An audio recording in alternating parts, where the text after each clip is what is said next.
Hello, everyone. Welcome in. How are you?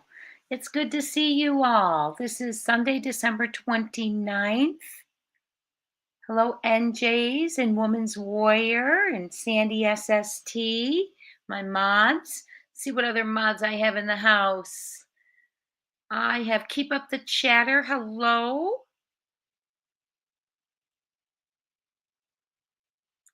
Panda Bear's mom. Hello. Tammy Erickson. I appreciate all of you being there. Hey, Canadian True Crime. How are you? Cherokee 1971, H. Jobst. I'm sorry. I'm sure didn't say that right.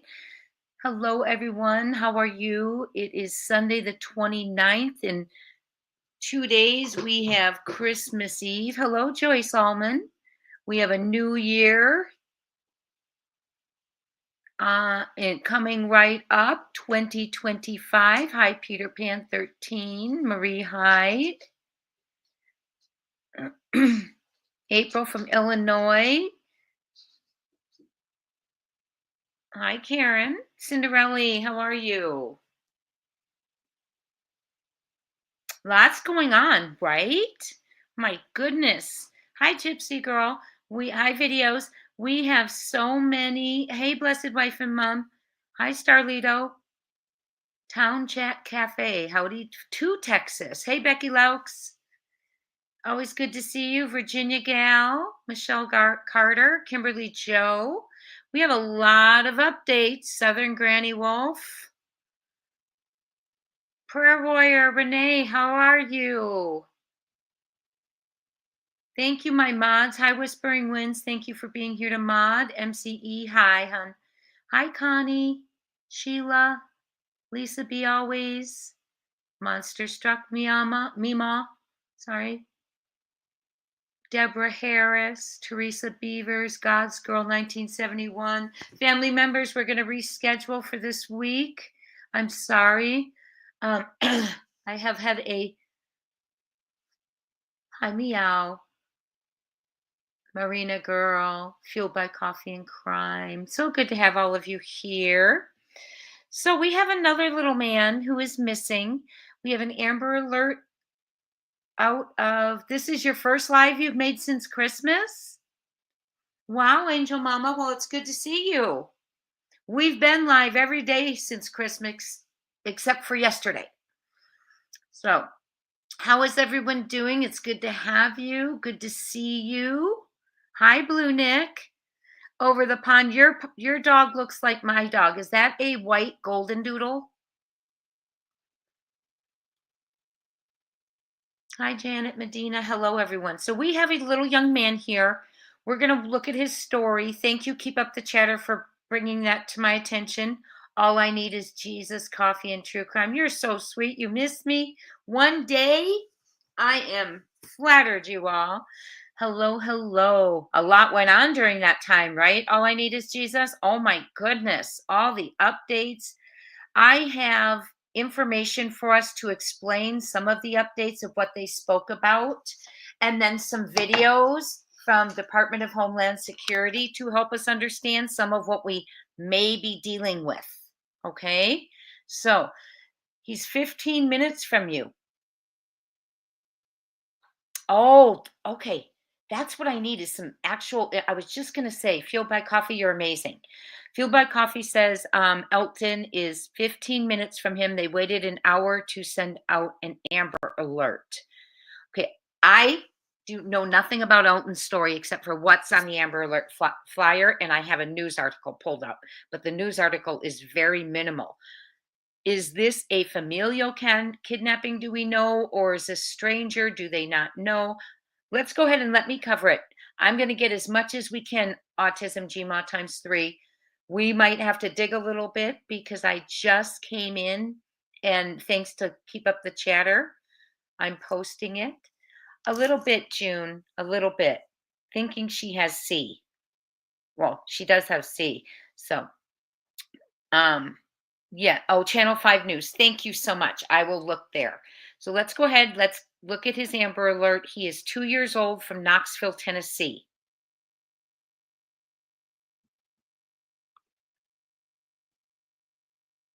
Okay. This is Elton Bailey. It's a very blurry picture. We're going to try and find another one. Missing since today, Sunday, December 29th, 2024, out of Knoxville, Tennessee, age 2, sex male, race white, blonde hair, blue eyes. Look at that cute little toe head. That's what they call him, right? 3 feet, 35 pounds. Elton was last seen wearing a gray shirt, gray pants, and black shoes. And we'll get to the vehicle of interest in a second. I want to see what details they give us here.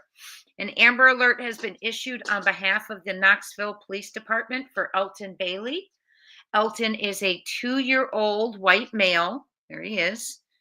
2-year-old white male with blonde hair, blue eyes, 3 foot tall, 35 pounds. Elton was last seen on December 29th in the area of Old State Road in Knoxville, Tennessee. Elton, is that a busy area? I forget who said I'm on the other screen in StreamYard, but I forget who said they live 15 minutes. Is that a busy area, Old State Road in Knoxville? Elton was last seen wearing a gray shirt, gray pants, black shoes.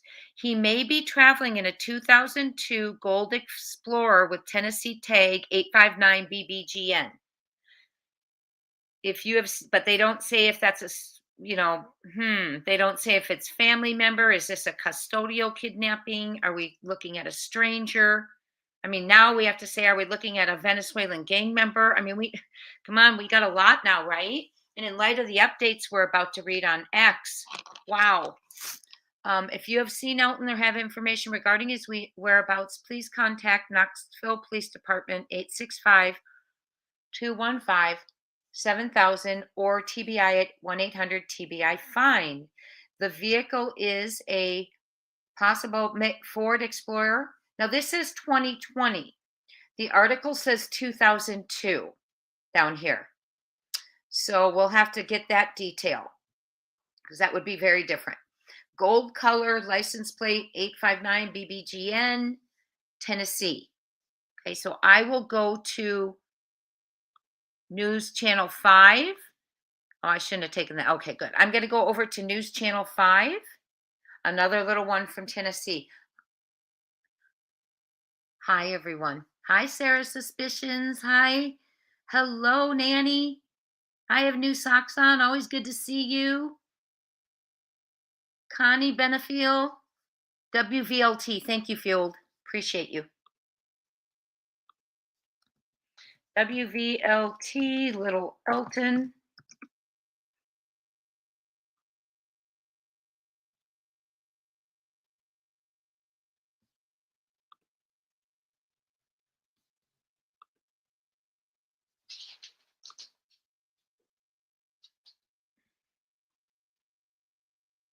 Okay, so we are going to give full credit to WTL. Is that what I'm looking at? WVLT, excuse me. Let me go ahead and get a banner up just so we are doing our due diligence, right? I hope everyone's had a great weekend. This is our last weekend, my friends, our very last weekend of the new year. And we are going to hopefully bring him home, right? Hopefully bring him home. WVLT, right? Okay. WVLT. Tennessee, another little one in Tennessee. Full credit for fair use, criticism, and education. Let me go ahead and put it over here, and we are going to watch this little guy's story. Prayers up for little Elton Bailey. He and Sebastian Wayne Drake Rogers are the only 2 active Amber Alerts right now, both being out of Tennessee. Okay.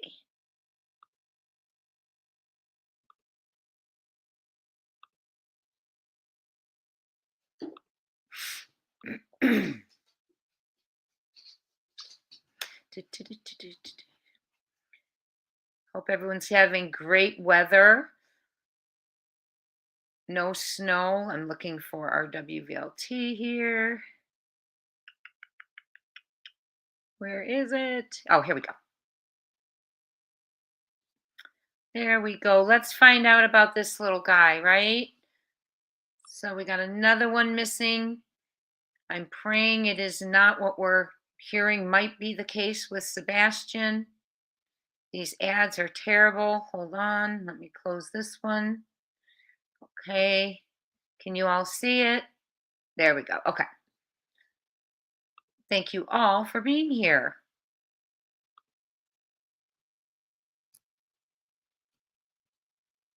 If you're a YouTuber and you want to save hours managing your library, you need TubeBuddy. Come check out how you can edit your end screens, cards, and descriptions of all. Knoxville police are searching for a stolen vehicle. They say it's been reported a 2-year-old was inside the car at the time. Take a look at your screen. So police are searching for a stolen vehicle. They say it's been reported a 2-year-old was inside the car at the time. Take a look at your screens, folks. This is the Ford Explorer that was stolen, that they say was stolen at a home off of Old State Road. This is in East Knoxville. And then let's show you the photos of the 2-year-old. As you look at your screens here, this is what they say he looks like. You see that blonde hair. If you see the car, you see this 2-year-old, you're asked to call 911 immediately. If you're a YouTuber and you want to save hours managing your library, you need TubeBuddy. Come check out how you can edit your end screens, cards, and descriptions of all of your videos with just the click of a button. Go now. Let me see if we can find a longer one. I must have gone on the wrong one. Just a second.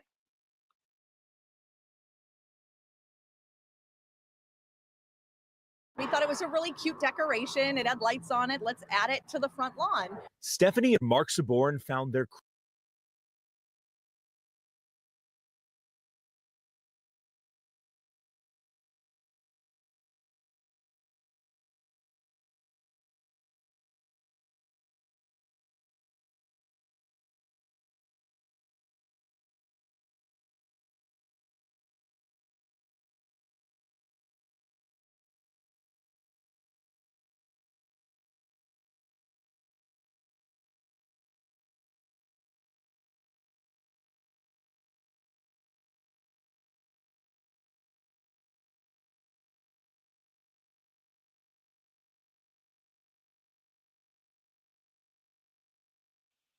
That was not very long. So let me see if we can see some. I haven't even heard that.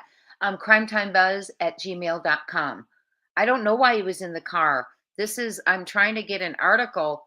This is just like craziness. That's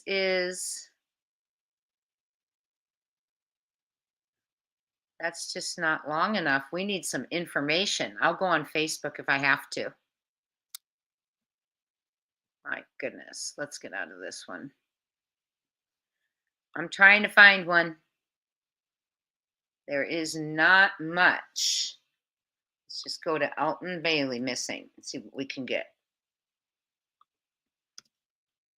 Okay, so he is 2 years old. There we go. Here we go. Let's see if any of these are any longer.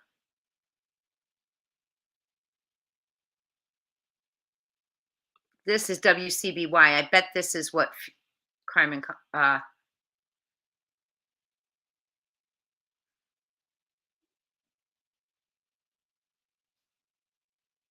okay, TBI has something on there too. Okay, so here's what we know. It's not a video, but I'll read it to you, okay? So far.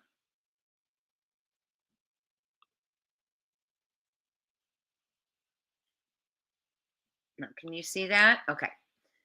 So what we know is an Amber Alert has been issued for 2-year-old Elton Bailey missing from Knoxville, Tennessee, according to TBI. Bailey was last seen earlier today on Old State Road.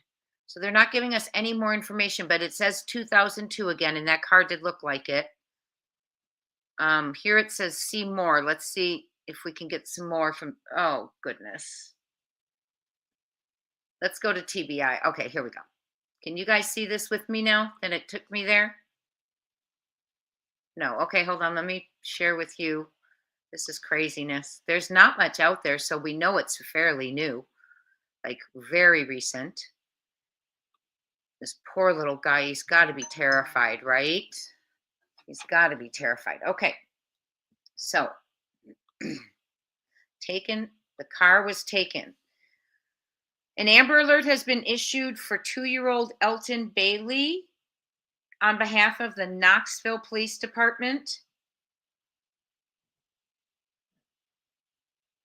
Oh, thank you so much. Thank you. Elton was last seen earlier today on Old State Road wearing a gray shirt, gray pants. So none of that is new. He has blonde hair, blue eyes, 3 feet tall, 2002 Gold Ford Explorer, tag 859BBGN. If you've seen Elton or the vehicle, contact 1-800-TBI-FIND or Knoxville Police, 865-215-7000. Please do not send tip info through Facebook Messenger, TBI Facebook Messenger.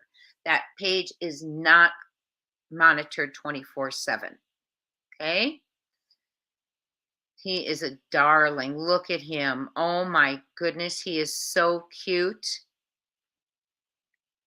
Oh wow, look at that cutie pie. Look at that angel.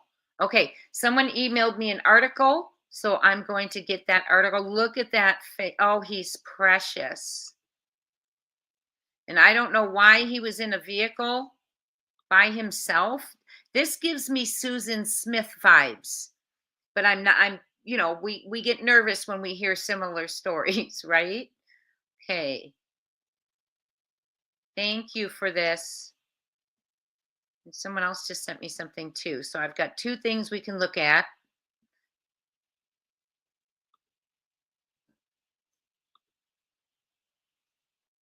This is nerve-wracking, right?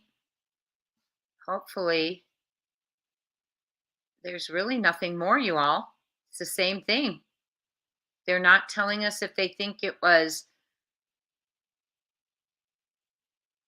that's it. That's the only information I see.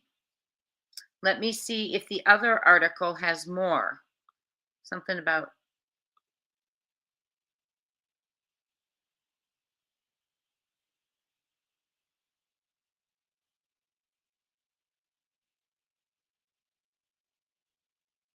okay. So here we go. Let me share this with you. Thank you for sending this to me. Oh boy. This, it's so nerve-wracking. Hi, Paper 4, Mount 1. It's so nerve-wracking when we see these things now. This is his mother. Thank you for sharing this with me. If anyone sees a tan Ford Explorer with a tie-dye dog sticker on the back, please call me or the police immediately. My 2-year-old son Joey is in that car and it was stolen. He was with his poppy. Okay. So he was with his poppy. Was Poppy in the car? I'm confused. Or is Poppy the one who owns the car? I don't know. Let me go on Facebook. One more thing. Does anyone know of that information? He's probably terrified. Hi, everyone. Hi, Chaz D. June, always a pleasure. I know. Fox 17, I certainly will. Thank you so much, Joyce Allman. Hi, Butterfly Kisses. The car was stolen with him inside.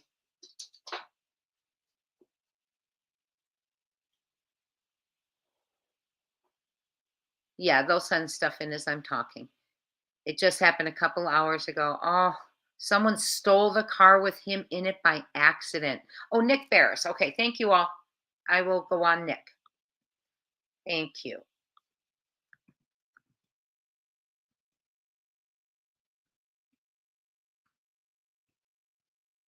She called him Joey.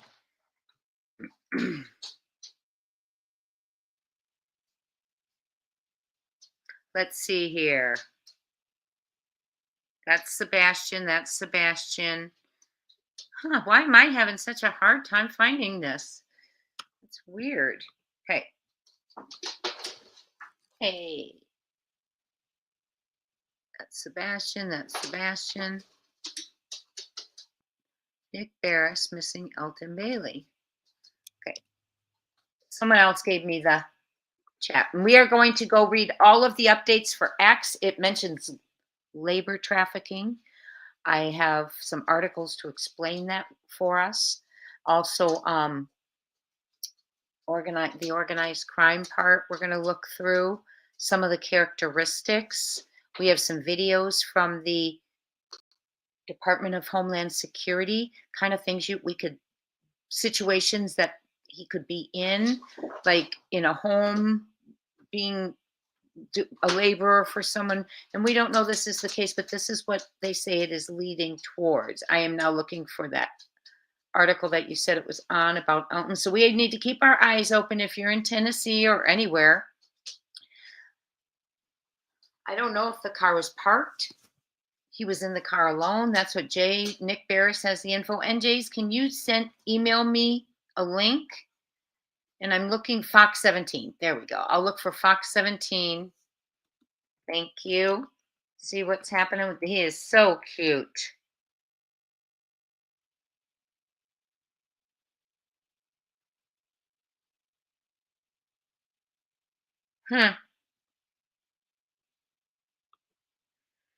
Missing.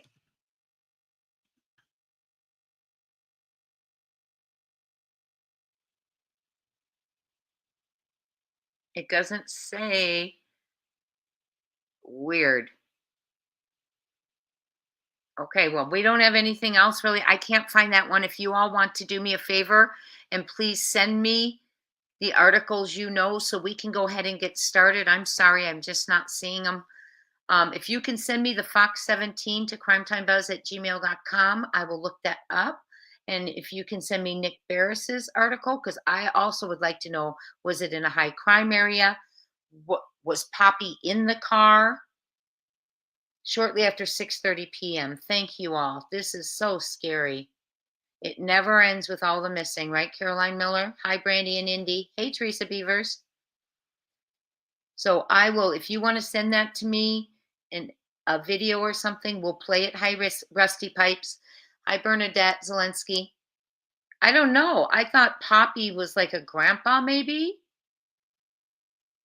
Yeah, it doesn't explain who Poppy is. Yeah, his name is Elton. She's calling him Joey. So maybe he's like an Elton Jr. and they call him Joey. But we have some, we're going to go ahead and get to,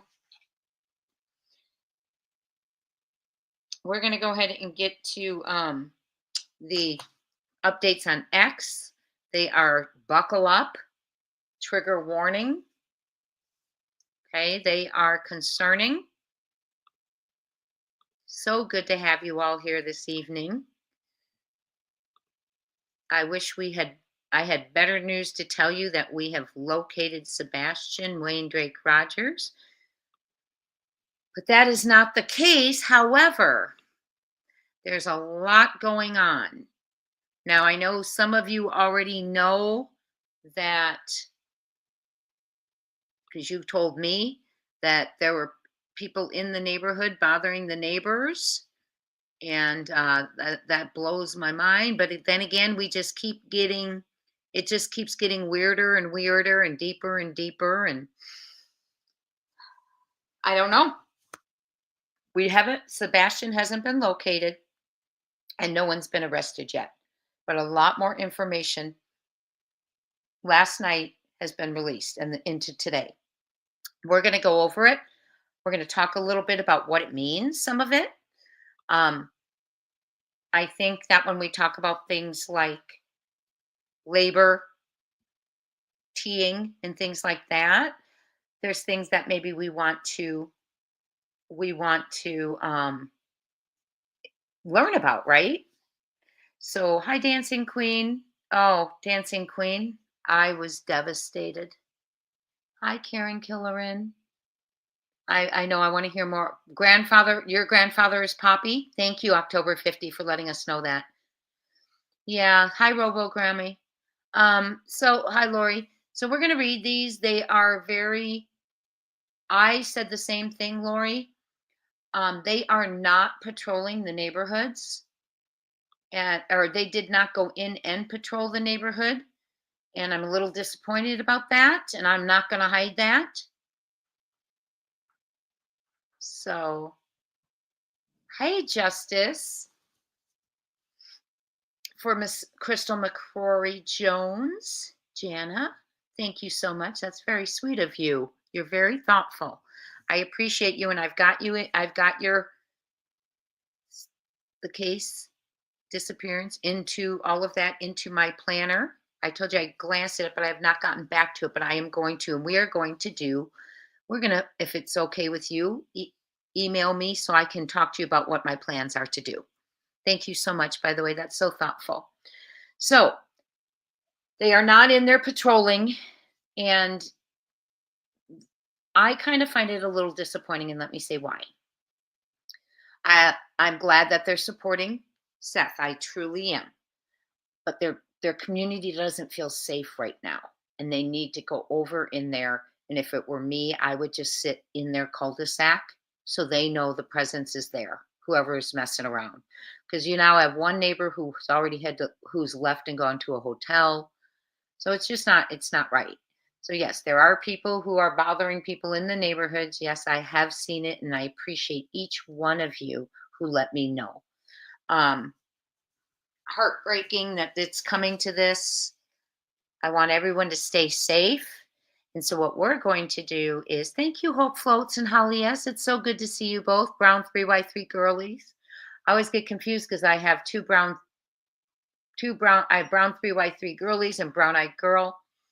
Good to see every one of you. So we're going to go ahead and read these. It is a trigger warning. It is not anything we want to hear, but it does, it leads to, we can bring him home, right?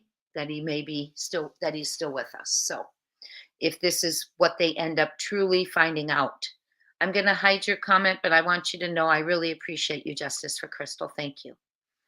Okay, so we're going to read this. It's long. And there's several of them. So I have to make sure I'm getting to the right one. This is the one that was last night.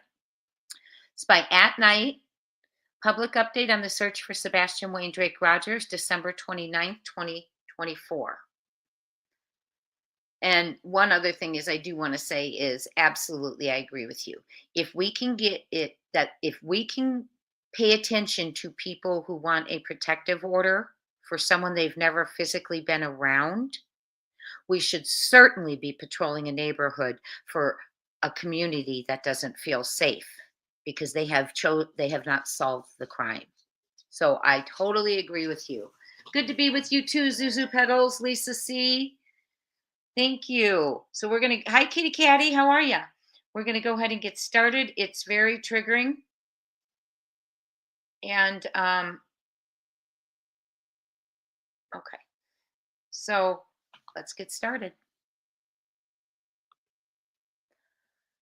At Night Private Intelligence is escalating its efforts to identify and dismantle the coordinated hate campaign targeting our employees, partners, and mission. Now, you all, you know a lot of the people who have been doing some of this stuff. You've watched it, you've heard it. So listen, as of today, additional resources have been activated, and by Monday, December 30th, that's tomorrow, our teams will be operating at full capacity to rapidly identify those behind these malicious actions and hold them accountable. So if you are aware of someone who's doing this, which, you know, many of us are, they want this information. These actions intended to intimidate and obstruct will fail. At Night and its partners remain resolute in our mission to ensure that those responsible are held accountable and that justice is served. Absolutely, because we don't want anyone to get hurt. Sebastian's already missing. So if you know who's behind it, just report what you know, what you've heard said. Any attacks like that, report them. After months of relentless efforts and a thorough examination of evidence, At Night reaffirms its conviction that Sebastian is still alive. Furthermore, based on emerging patterns and intelligence, we are growing increasingly concerned that his disappearance might be linked to trafficking-related activities, particularly labor, and are exploring potential organized crime connections. See Part 2 of 4 below.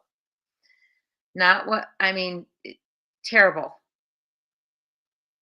But you know what? After we heard when we went through the update the other day where they listed, in-laws, that's 2 people. Friends of the in-laws being brought in. We just put 2.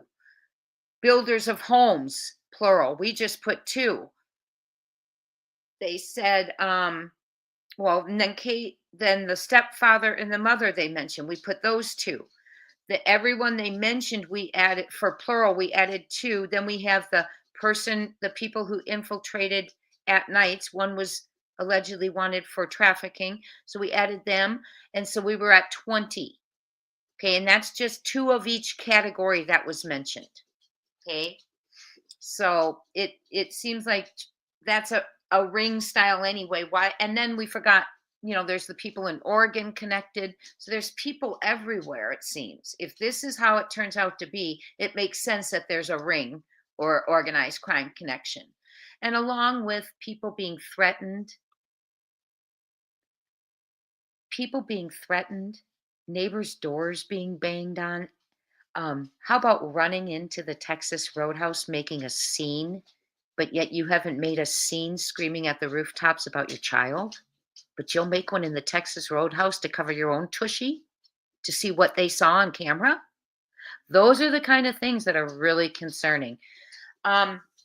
Whispering winds, I certainly hope that the U.S. Marshals are still on standby, are truly on standby, are on standby, because yes, they need to, yes, that she has left. In my opinion, let's see, 2 of them demanding footage when they went to Brittany's house's side mouth and her Billy Bob boyfriend. Oh, gotcha. Yeah. Yeah. Why would you want footage of what? You got home from dinner. He took out the trash. You were on the phone all night. He was playing in his room. He went to bed. You woke up the next morning and he wasn't home. Why are you worried about footage? Why is there a worry for footage in the Texas Roadhouse? You went there, you had dinner. If there's nothing to the people lurking around at your car door, standing behind it, waiting for you, following you in, following you out, allegedly, following her in and out, allegedly. This is all alleged. No one's being accused. We are theorizing, speculating for entertainment purposes only. Why do you care what's on that footage? I'd be sitting home going, why are they wasting time with that?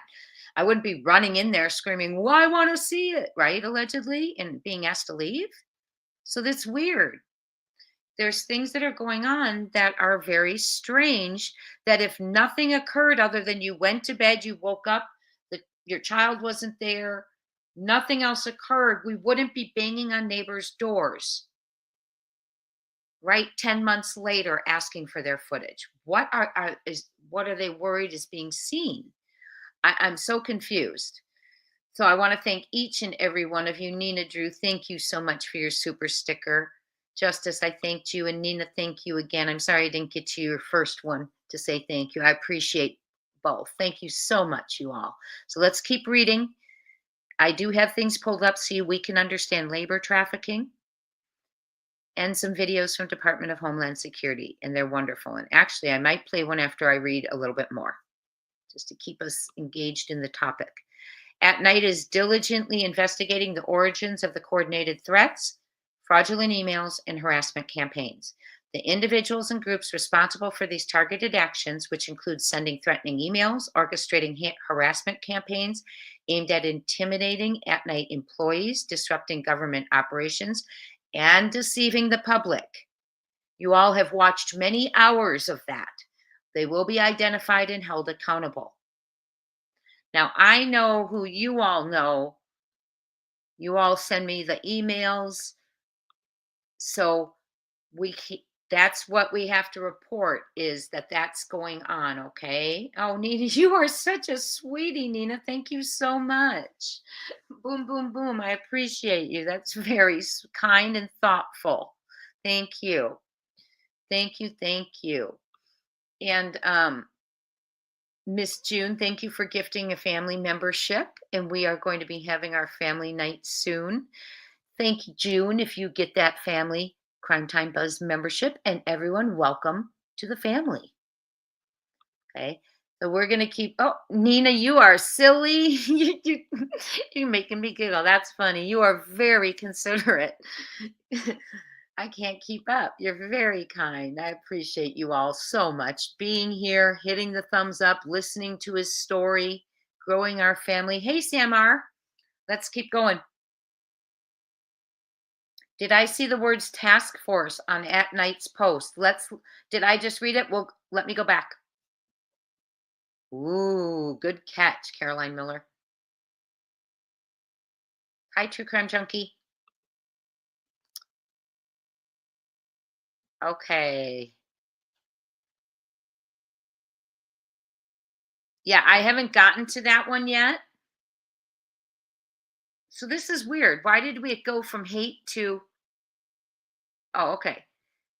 That's really weird because it was reading... I'm reading a different one right now.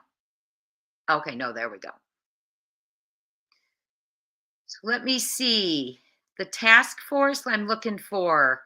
See if it was in what I'd read yet or what I read last night, this morning. Okay, I haven't gotten to it yet.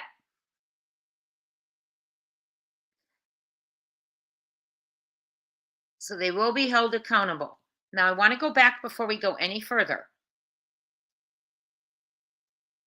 And I want to read to you about, I just want to show you where they're talking about labor and trafficking, okay? And I know we have a lot more to go through on here, but I just want to show you one thing. And then we're going to keep going. Thank you all for being here.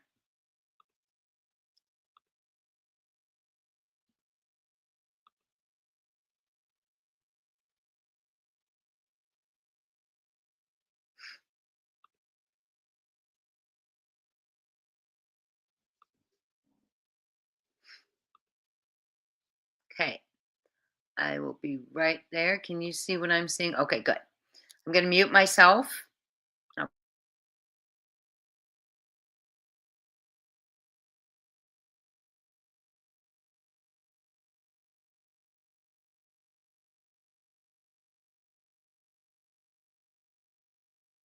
This video is titled Labor Trafficking, Child Servitude. It's labor trafficking awareness, child servitude. And then I have an article explaining the labor trafficking, but I want to give you a visual first. And then we'll go back to the updates, and I will just keep coming back and forth between what I've pulled for us for understanding and knowledge. And then as we're reading the updates.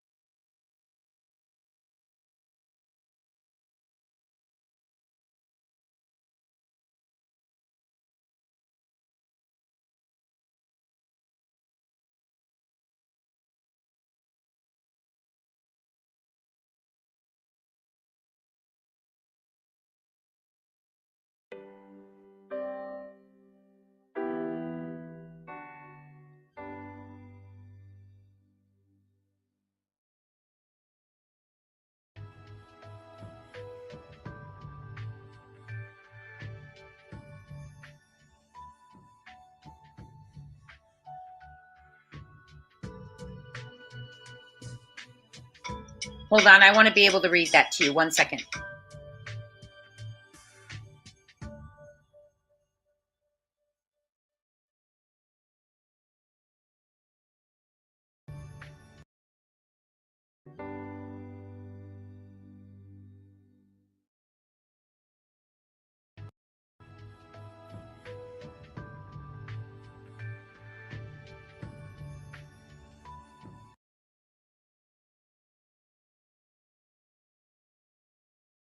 Okay, what that says, and I want to read you to know what that's saying in the beginning, is it says, the following dramatized scenario depicts indicators of human trafficking A crime committed when a trafficker uses force, fraud, or coercion to compel another person to work for little or no wages or to commit acts of commercial SE.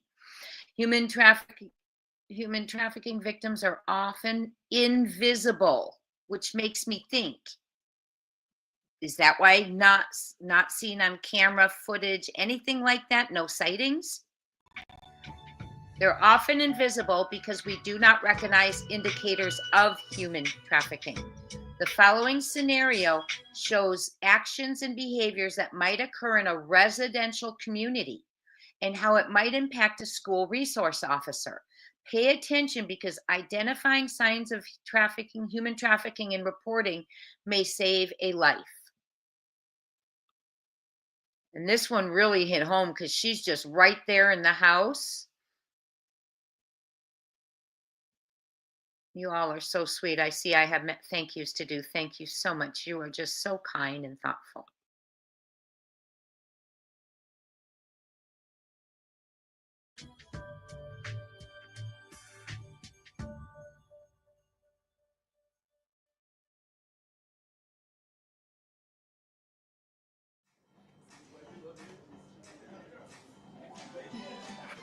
Here, take these downstairs and don't speak to anyone. Pick up any mess you see.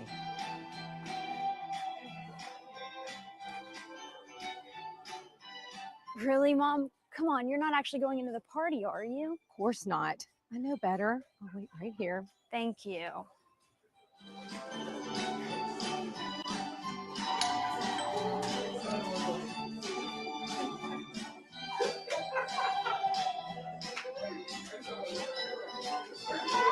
No, Maddie, I'll get it. Hi, Courtney. How Hey. are you? Come on in. I'm great, Mrs. Williams. But my mom is outside and she wants to talk to you. Okay, have fun. Hey, Courtney! Oh, hey, how's it going? Great, you just Hey, Cheryl, Courtney said that you wanted to see me. Yeah, I wanted to bring you some more brownies, but I didn't want to go in and bother the kids. Oh, please, no bother, but thank you. You're welcome. That's what we need, more food. Well, working at the school, I know how these kids eat. So you're still volunteering at the school cafeteria, huh? Yeah, 2-3 days a week. Nadia, take this, will you? You want to take Yes. Okay. Hey, Josh, take a picture of this.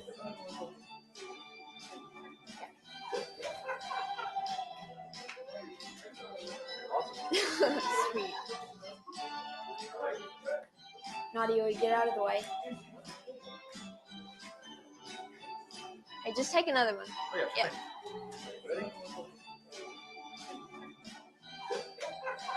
Oh, that's Sweet, Josh. you were the best.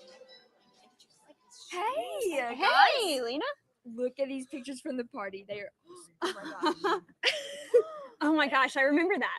Oh my gosh, what am I doing? Oh my god. Hey, Mom. Hi, sweetie. How are you? Good. Come look at these photos. Oh, let me see. That's Josh's selfie. Oh my Yeah, gosh. look at that. Oh God. Who's that girl in the background?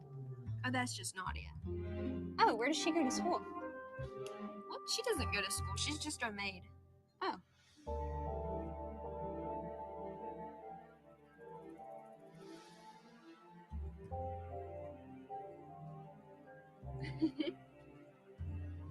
Hi, girls.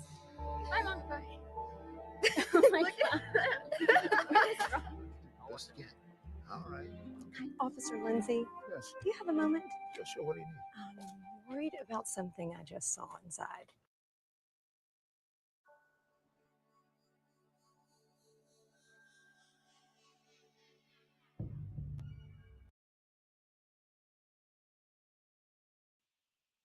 Isn't that scary how she was right out in the open, right in the neighborhood, and serving at a party? Notice how she stood by the door and didn't go far away from the mother, even when the mother stepped outside. Hi, Mama Bear Shirley. We're reading the updates from X for everyone who's just coming in from last night, middle of the night. And they had put out that they thought possibly Sebastian may be involved in labor trafficking. So we are doing our research and learning a little bit. And so what I pulled right there was a video from Department of Homeland Security and some of the situations that we could encounter in labor trafficking. This one was in our own neighborhood. I also have one at a rest area and a medical facility, just so we can start being aware because it is going on so much. So I'm going back to the X dates. And then after this one, I'm going to read you a little piece of an article. Then I'll go back to the updates, X updates, and then show you some more videos. I'm just wanting us all to become familiar a little bit about what we're actually talking about. Yes, it's very scary, Peach Cobbler. I know, Joan. Thank you so much for all your prayers. What'd you do, Star Lambert? It's terrible. Kitty Catty, I don't know who's going to be charged with what until we know who exactly did what, in my opinion. And I think they're putting that pretty well together because we're seeing a lot of fear in people running into places, demanding footage, banging on doors, demanding footage, driving through neighborhoods, just making their presence known. So that's fear. That intimidation is coming from fear. So I have a feeling they're getting close.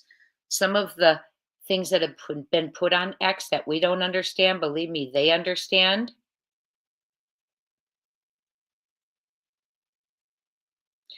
Oh, thank you, Robin. So we have a lot of people in here who were in. So let's keep an eye on the chat. Thank you all for keeping an eye on the chat and helping the mods. You are amazing. You're amazing. So we're going to keep going. I know, Michelle Vincent, it's almost so shocking, right? It's shocking. Yes, they should be made Mama 3, in my opinion. Don't forget to put in my opinion, my friends, or allegedly. And let's keep going. I want to read to you what this, well, we read this already, that it is where they force them to work. And what they do is they'll give them room and board and they'll charge them for the room and board. And it's like impossible. They think they're going to be able to pay off their debts.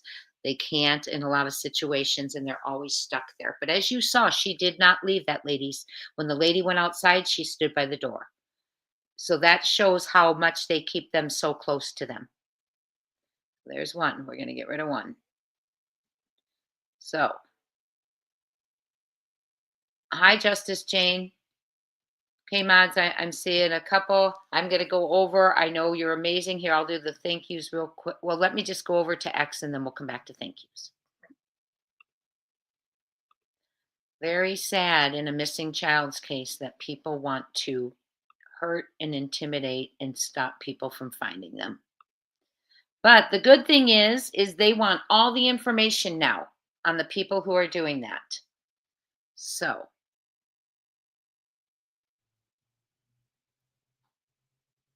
legal measures. Preparations are underway. Let me make sure you've got it. Okay. We are about to get a huge dump of information and they're not, it's going to be unredacted. So they will give us names and everything. Preparations are underway to file immediate injunctions and pursue criminal charges against those responsible where the law permits. So if you have seen someone saying things that are incorrect, hateful towards individuals, hateful to Seth, hateful to the team, throwing out misinformation that's inaccurate, it's time for you to call because that night's waiting. They also have a litigation email now. Findings will be released to the public without redactions of any form to encourage transparency and public discourse. They're going to release what they can and pursue criminal charges against those responsible where the law permits. So we're going to see unredacted information. Activation of the rapid response phase. At Night is launching a rapid response phase to accelerate the release of information gathered between September 3rd and present day. September 3rd, is that when they came on? This phase will ensure the public is fully informed, bypassing the misinformation and showing exactly what has occurred in this investigation. Why we are doing this. The deliberate attempts to derail our efforts have grown more malicious and coordinated. These tactics include fraudulent tipsters and aliases designed to mislead and misdirect. And we know that. We get, like they said, they'll even come into the chat under aliases, and we know that. Inflammatory emails inciting protests based on lies. They're saying they're going to protest outside the Nick's parole office, meant to intimidate public officials and employees. Attempts to control the narrative through mafia-style intimidation, and we know that's organized crime. Tactics aimed at silencing discussions about Sebastian without defending certain individuals. This campaign of obstruction will not stop our efforts to safely locate Sebastian Wayne Drake Rogers, 16.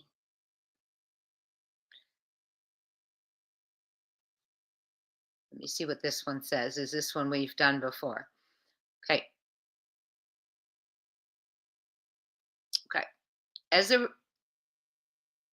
Every lead we uncover strengthens our resolve to expose the truth and bring clarity to this case. At Night remains steadfast in its mission to pursue the truth and deliver justice for Sebastian Wayne Drake Rogers. Despite daily attempts to intimidate and obstruct our commitment to transparency, accountability, and progress has never been stronger. Okay? As a result, so they've got a lot of progress. As a result, At Night Private Intelligence is intensifying its investigation into the disappearance of Sebastian Wayne Drake Rogers, 16. After months of relentless efforts and a thorough examination of evidence, At Night reaffirms its conviction that Sebastian is still alive.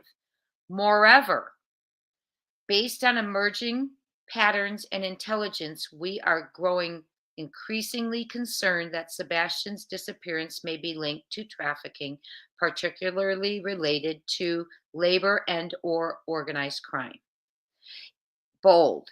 Individuals related and associated with Sebastian may hold crucial information that could lead to his safe and peaceful return. This information strengthens our resolve to uncover the truth, hold all responsible parties accountable, and bring Sebastian home. And we're going to learn about some of the things they're saying so we know what we're dealing with, what he might be dealing with, what Tennessee's small town is dealing with. Why we believe Sebastian remains alive. Our belief is rooted in a combination of credible leads, behavioral analysis, and intelligence findings that suggest, number one, there is no evidence of harm. Despite extensive investigation, there has been no concrete evidence indicating Sebastian has come to harm. Number two, activity patterns. Indicators of movement and communication suggest a level of coordination that aligns with teeing operations rather than isolated incidents. 3, intelligence reports. Specific details from surveillance, tips, and related activity lean heavily toward Sebastian's ongoing presence and potential manipulation. I'm going to reread that one.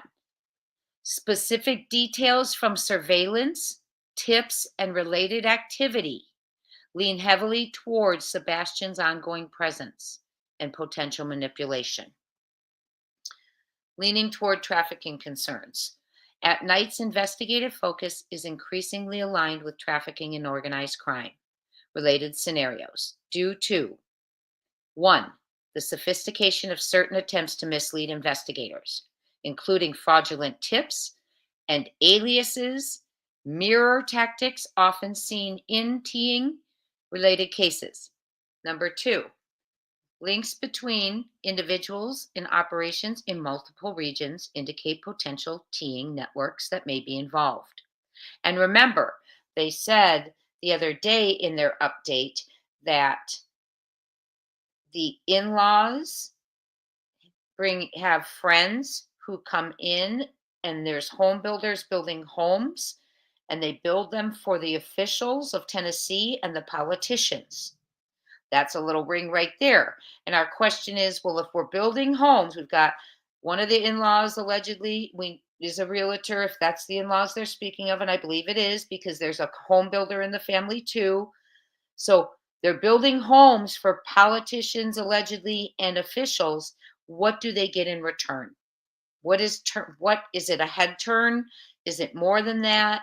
What's happening here? And that's what we have to ask ourselves. If we're going so far as building almost $1 million homes, and if you go into what they build, you will see the mansions.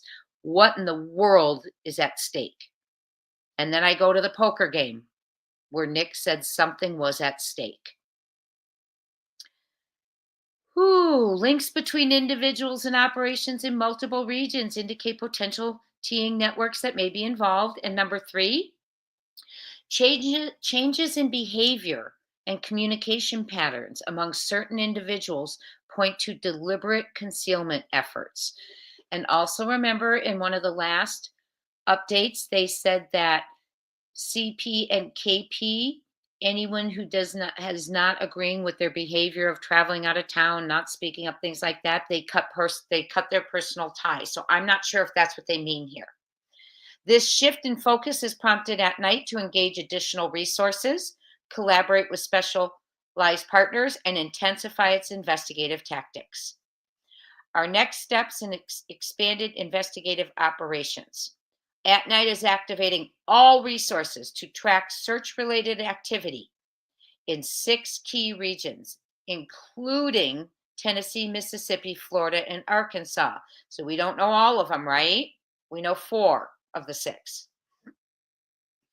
Enhanced collaboration with experts in trafficking and private intelligence networks will be supporting this intensified effort. Rapid response phase. Until further notice.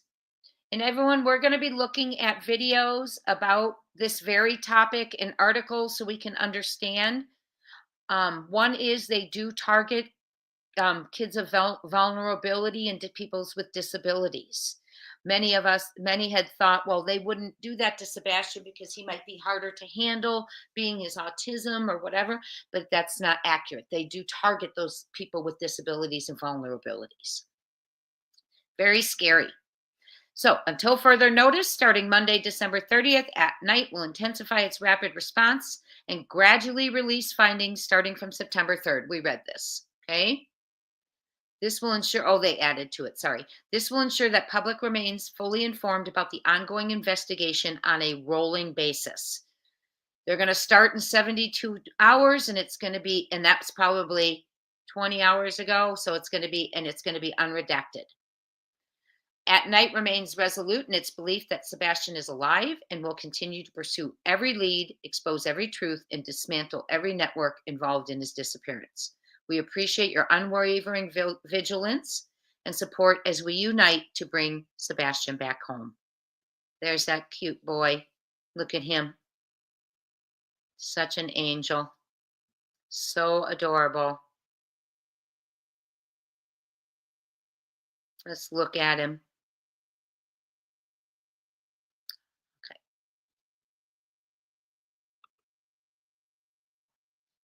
Okay, I'm going to come back over to you for a second. Okay, so for those of you talking, who you had dropped me a message about where we can watch an article saying the grandpa ran in to get something. Sorry, I didn't write it down. Hi, Queen Cece. Diorant. Yes, we heard that audio, Diorant. That's terrifying, right? So I want to go watch where you said that one young man is. There's an article about his grandpa being, here it is, WVLT update. Thank you. I put it up and I didn't even see it. Okay, let me say my thank yous. We're going to go back to Elton, then I'm going to show you what we have on all this that we're learning about Sebastian. We're going to talk about the different types of organizations that get involved in trafficking, labor trade. We're going to learn a little bit more about that. And then we are going to watch those videos and really get ourselves informed of what we may be dealing with here. Wow, it's sad. Yes, it's very sad. Okay, so I'm going to go to WVLT so we can find out about Elton and what's going on with him. I'll be right back. I hope it's...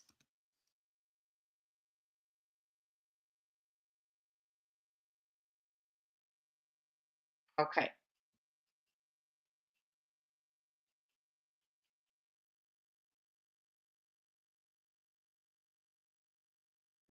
Hmm.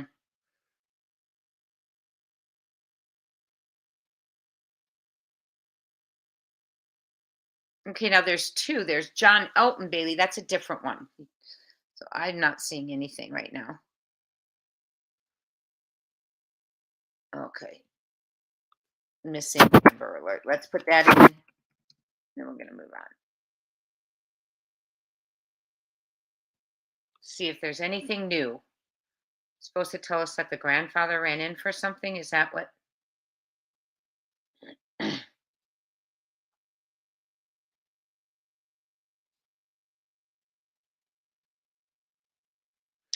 Let's see what this is. Let's see if this gets us more here. Hold on, I'm trying to get it for you.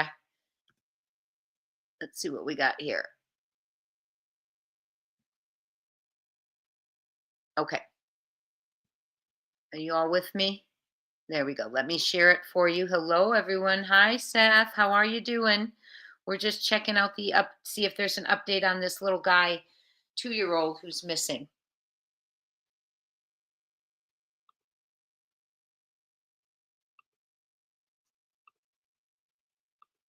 Hope you're doing okay, buddy. You're always in my prayers. You know that.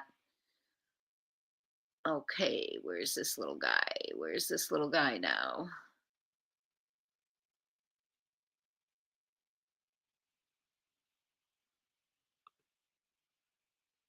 No, that's not that one. Nope. Oh. Here we go. Nope. That's it. They don't have, let's see, it's not a new one, but I'll share it with you all. Doesn't look like it's new. Tennessee Bureau of Investigation. Let's follow this one. Has issued an Amber Alert for a missing 2-year-old Knoxville boy. Elton Bailey was last seen wearing a gray shirt and pants. He's 3 feet tall, weighs 35 pounds. Last seen in a 2002 Gold Ford Explorer, Tennessee tag 859BBGN. If you see Elton or the Explorer, you are asked to call the Knoxville Police Department at 865-215-7000. So I'm just not seeing anything about Grandpa, and I'm probably going to the wrong place. Just let me know if we get there. So we are going to go back to, hi K9 Captain Jules. Yes, we're praying for all the missing. I'm going to say thank yous real quick before we move on. Oh my goodness. Oh my goodness, you all. Panda Bear's mom, thank you so much for the super sticker. That is very thoughtful. Appreciate you all. Oh my goodness. NJ's gifted 5 Crime Time Buzz memberships, growing our family. Thank you, NJ's. That's sweet. Welcome to the family, and please thank NJ's if you receive it. Oh, Nina, Drew, my goodness. Look at you. Nina's just, oh my goodness, Nina. Thank you so much for your generosity. Oh my goodness. And your super other one, your super stickers. Thank you so much, Nina. Oh my goodness. Wow. I appreciate you. That's very cute. Very sweet. And also don't forget that June also gifted a membership. Thank you so much, Nina Drew, Panda Bear's mom, all of you. NJ's, June, Justice for Crystal McCrory Jones. Thank you all. So let's go ahead and get to our dear sweet friend, Sebastian.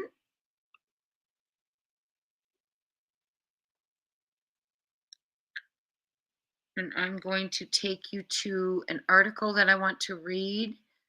And like I said, it's buckle up a little bit. I just want us to learn a little bit about what they are speaking of, just so we understand it. Okay. Just so we understand it. And it is a trigger warning. And Seth, if you're in here, I'm just going over to educate everyone. Okay.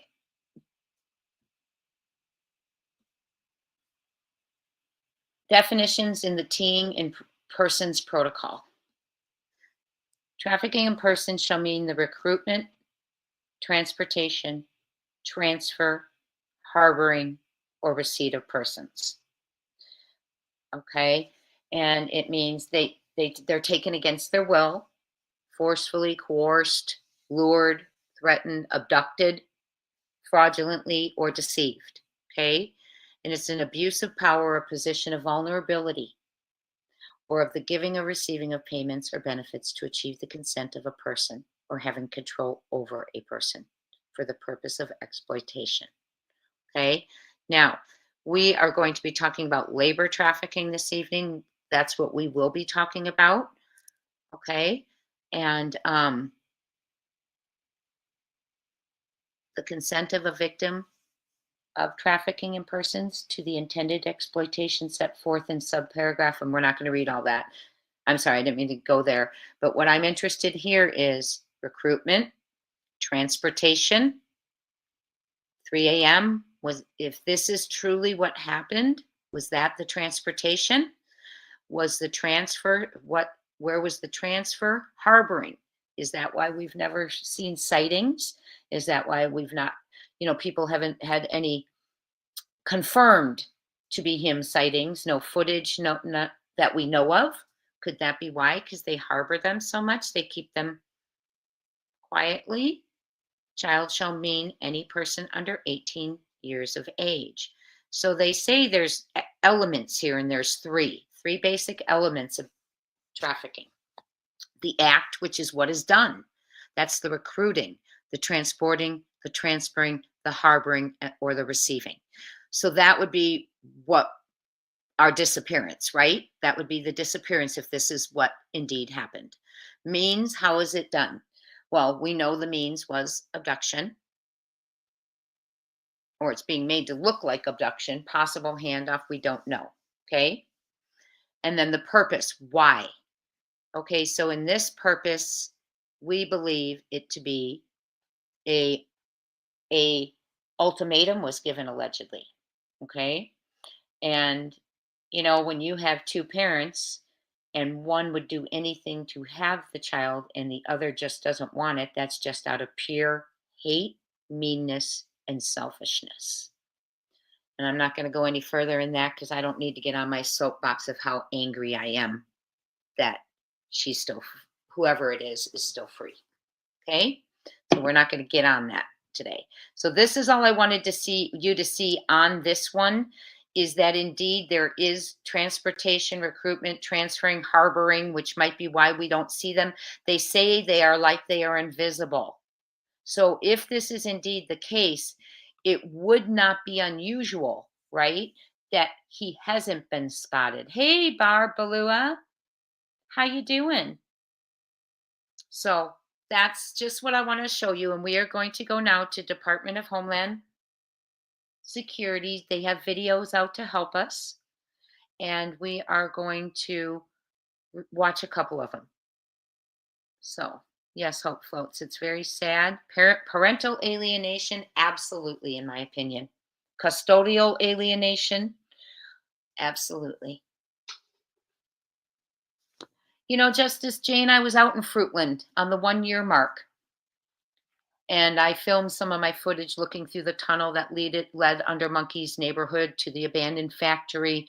I was looking for other ways out of the neighborhood. And ironically, my first stop was, Justice Jane, I went right next door to where they dug.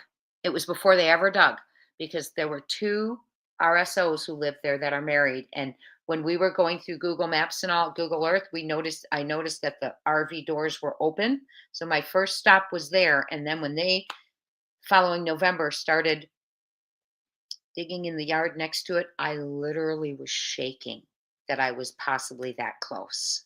It was terrifying in so many ways, right?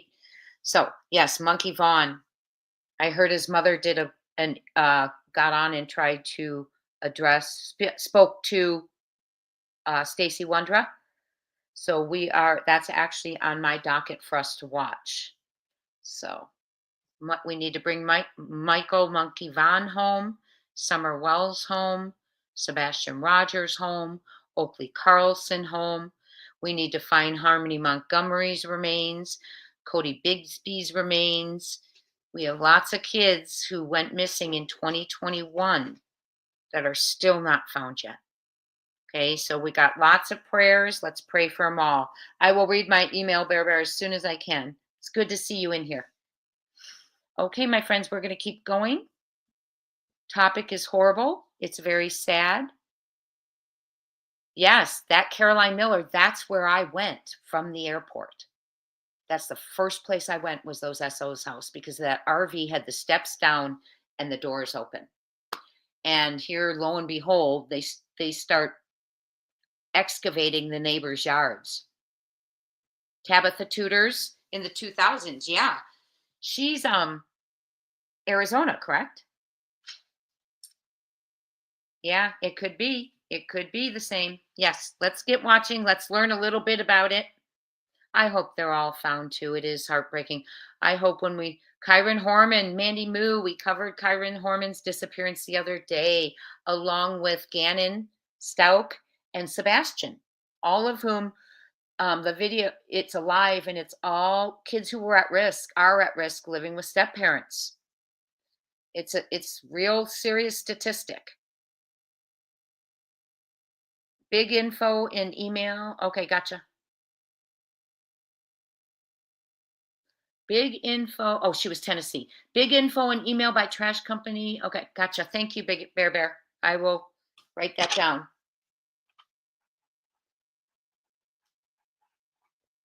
Because I want to get to and I will get that. Thank you for sending it. Okay. Let's keep going here.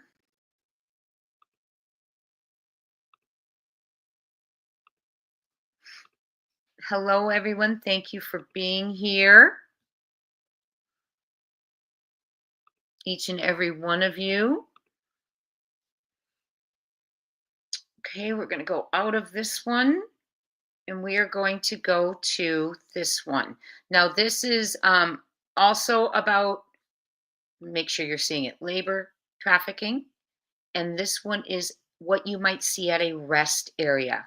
I bring this up because, to me, it's important, because One World has high alerts right now going to rest areas, bus stations, entries into Canada.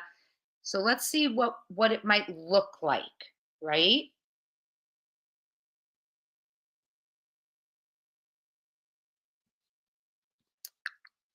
Please hit that thumbs up on your way in. And I will come greet everyone. I know I haven't looked at comments in a minute or two, but well, more than a minute or two, but I certainly will. We need to bring Sebastian Wayne Drake Rogers home. We need to bring him home. By the way, just so you all know, CB on her Facebook today was talking about having no knowledge of apps or anything that people were talking about. I didn't watch it all. Was she talking about the Life 360? I'll be back in comments to see your answers. Okay, this is awareness videos for what you might see at a rest area. Notice how they handle and hover.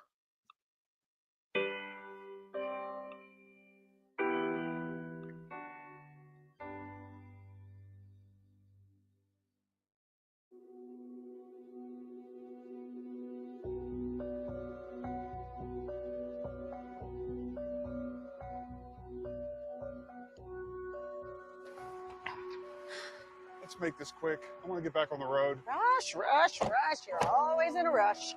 I don't want to be here all day. I promise it won't take very long. Come on, let's go.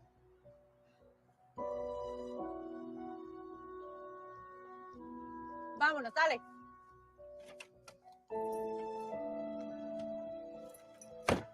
Arriba, ¿qué esperan?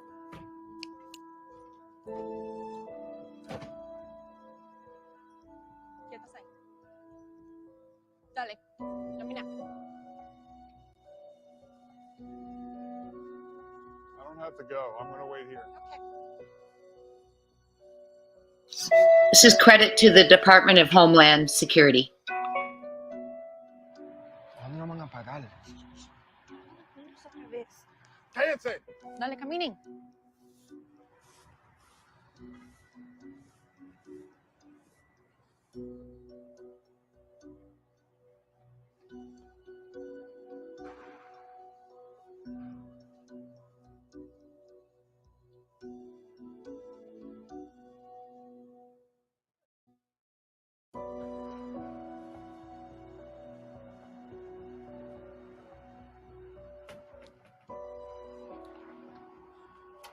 That was strange. Now, what about these two guys?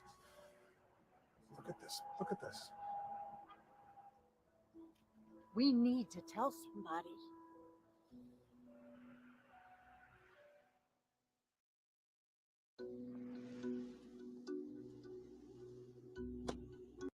Mantenga la boca cerrada. ¿Lo entiendes? Cállate. May I see your driver's license, registration, and information, please? Sure, officer. Were we doing something wrong?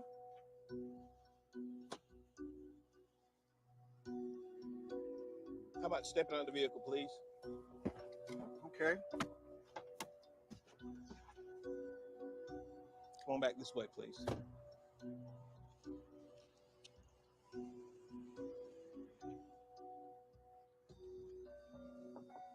Ma'am, can you and the passenger step out of the vehicle?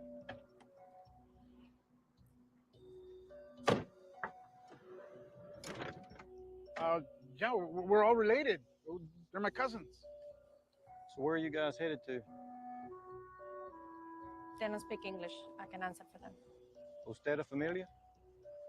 We're not related. We work together. We're carpooling. We're on our way to Miami. I mean, they're my relatives, and I'm sorry we were speeding. We wanted to get there before dark. We're a cleaning crew. We do a lot of work around here. Do you guys work? Do you get paid? These are all your relatives. Yeah. So if I go and ask your relatives if y'all going to the same place, y'all gonna say the same thing? Yeah, sure, but they don't speak any English.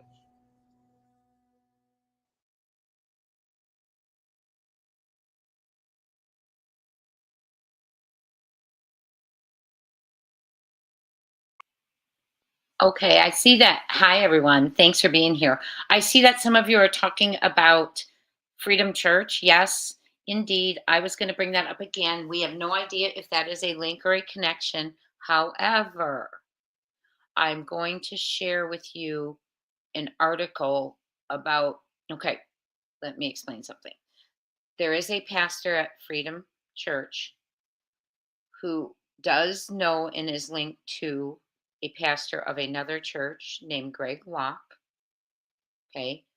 I've seen photos of them on Google, their names together. And Greg Bell is a pastor who believes in, for instance, let's say my child has epilepsy. He believes that you can physically, get that out of them. And it's disturbing, and that is there's a connection between a pastor at Freedom Church and that guy, but whether or not, I know a lot of us are thinking down that road, but we have no idea. But yes, I will read you the article about Greg Locke and what he stands for, and he is friendly with the pastor at Freedom Church. And I also have a photo that I'm not going to put up today because there's enough hate out there of the bee socks. together with Freedom Church and a green heart. That bothered me tremendously. So not what bothered me most of all was the green heart. Okay. And that was sent to me. So yes, I will share that with you all. Let's go through these couple of things. I don't know. There's some people here. No, Lori, that's the thing is people think that it's mostly immigrants in tobacco fields and things like that. But it is also, as you can see, taken right, some of them are right in the home. The WASP schools are so shady, Deborah. If you go watch the program on Netflix, I have been down such a rabbit hole with that, Deborah. And a lot of those schools are in Utah. They're hidden. A lot of them, they're all over the world. There's a lot of them. There's so many of them. And these troubled teen institutes are terrible. Okay, some of them that I'm researching about. They're terrifying as well. Okay, so let's go ahead and watch one more that I want to share with you. Thank you all for being here. We're learning about what we might know, what might be happening. We don't know for sure. It is what At Night has put out. We're reading updates and we're just educating ourselves a little bit. This is the medical one. If you're a nurse or you work in a medical field, this is what it might look like. A child who's involved in labor trafficking going to the hospital or doctor.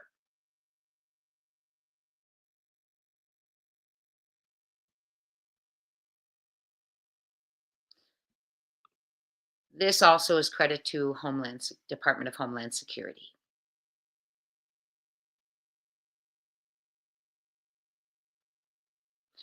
Jay, there has been historical goings on reported of marriage of young women to older men. Got it. Oh yeah, those are not the same entity. That's a different sect. Yes, that's totally different. Thank you, Hope Floats, for clarifying that part. So let's go ahead and get going. In the rest area, Truth for Us, what was happening was there was an older couple who stopped to use the restroom during their travels, and they saw a van pull up with the two girls and the two people, and they hovered over them. They're snapping their fingers at them and things. And the lady came out of the bathroom and said, that was crazy. So the conversation must have continued. She must have been barking orders or whatever must have gone on. And they did end up saying something, and these people were pulled over. And when they said, these are all my cousins, well, we know where it ended there, that's not all their cousins. So because someone spoke up, they got them. Okay. And just like in the first video we watched, the little girl in the party, and I'm sorry I didn't cover that after, I should have. She, like we talked about, she's staying in view, always near the mother. She was caught in a photograph, and another parent thought that was very interesting because the teenage daughter said, oh, she's no one, she's just our maid.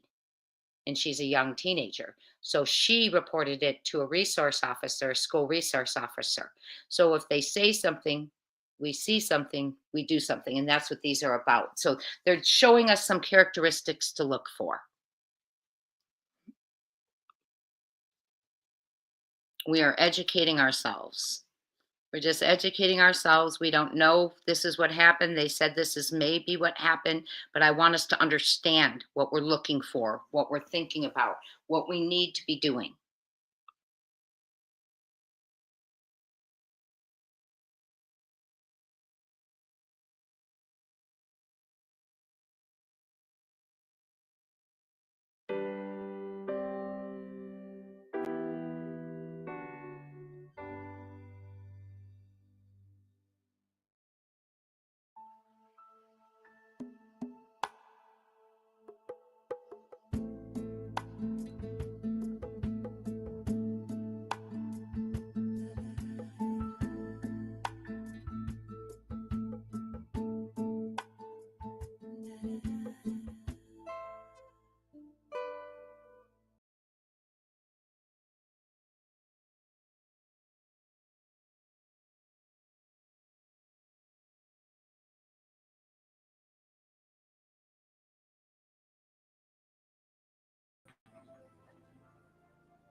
Ten la boca cerrada que yo soy la que voy a hablar. Dale.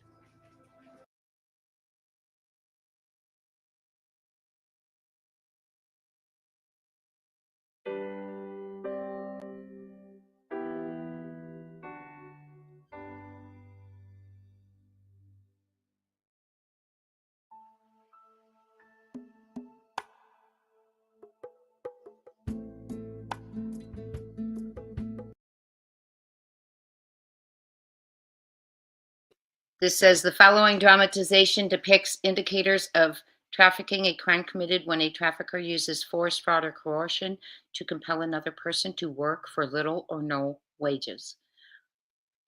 Human trafficking victims are often invisible because we do not recognize indicators of human trafficking. The following scenario shows actions and behaviors that might occur in a healthcare setting. Pay attention because identifying signs of trafficking and reporting a tip may save a life.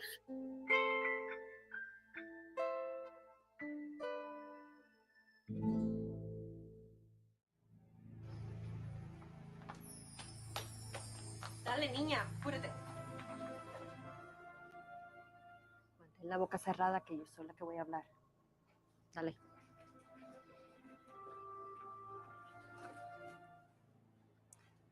Is there something I can help you with? Yes, my niece is sick. I don't know what's wrong with her. Wait right here. Fill this out. And I'll get someone to take a look at her right away. Thank you. Tú no le dices nada a nadie o ellos te van a llevar a la cárcel y bien lejos de tus padres. ¿Tú me entiendes?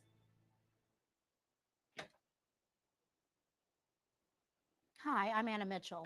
Is this young lady who's not feeling well? Yes, but she doesn't speak English. I'll translate for her.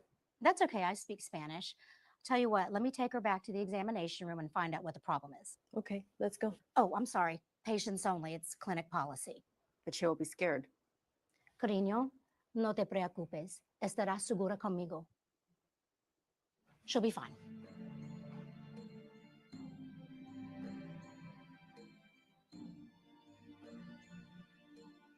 Siéntese aquí, por favor. ¿Cómo te llamas? Pueblita. Ok, Pueblita. Voy a checar tu corazón y respiración. ¿Está bien?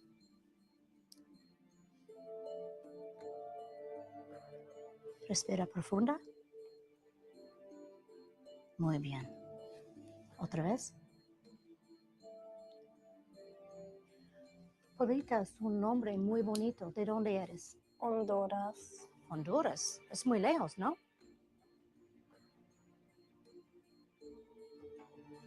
Is that your mother with you? No. No. Yo trabajo para ella. ¿Qué tipo de trabajo haces?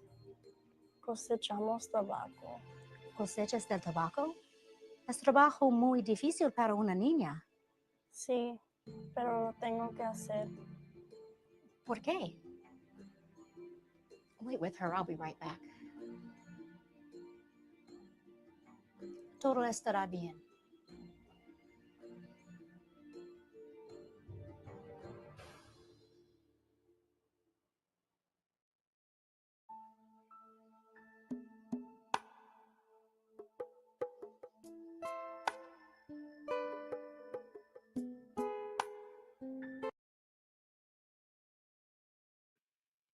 Okay, so just so we know kind of what it looks like, I live in a state where, hi, Julie, how are ya?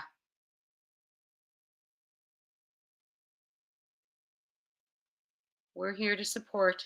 We're here to support. So, everyone, that is absolutely, it's so important for us to know, even if this isn't what happened in this case, we cover many cases, right? And we need to be aware of what it means. So it is sad, and it doesn't necessarily, that's just what they think may have happened because of the movement, because of, well, they say they're invisible. They keep them invisible, and that could be an explanation why they're not seeing Sebastian, right? So we have to be aware, because the next child who comes along, it could be exactly what is going on. Even if that isn't what's going on with Sebastian, we can identify it earlier on. Okay.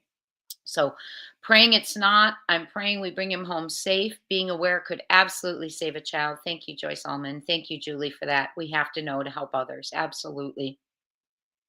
I live in a state where it's rampant.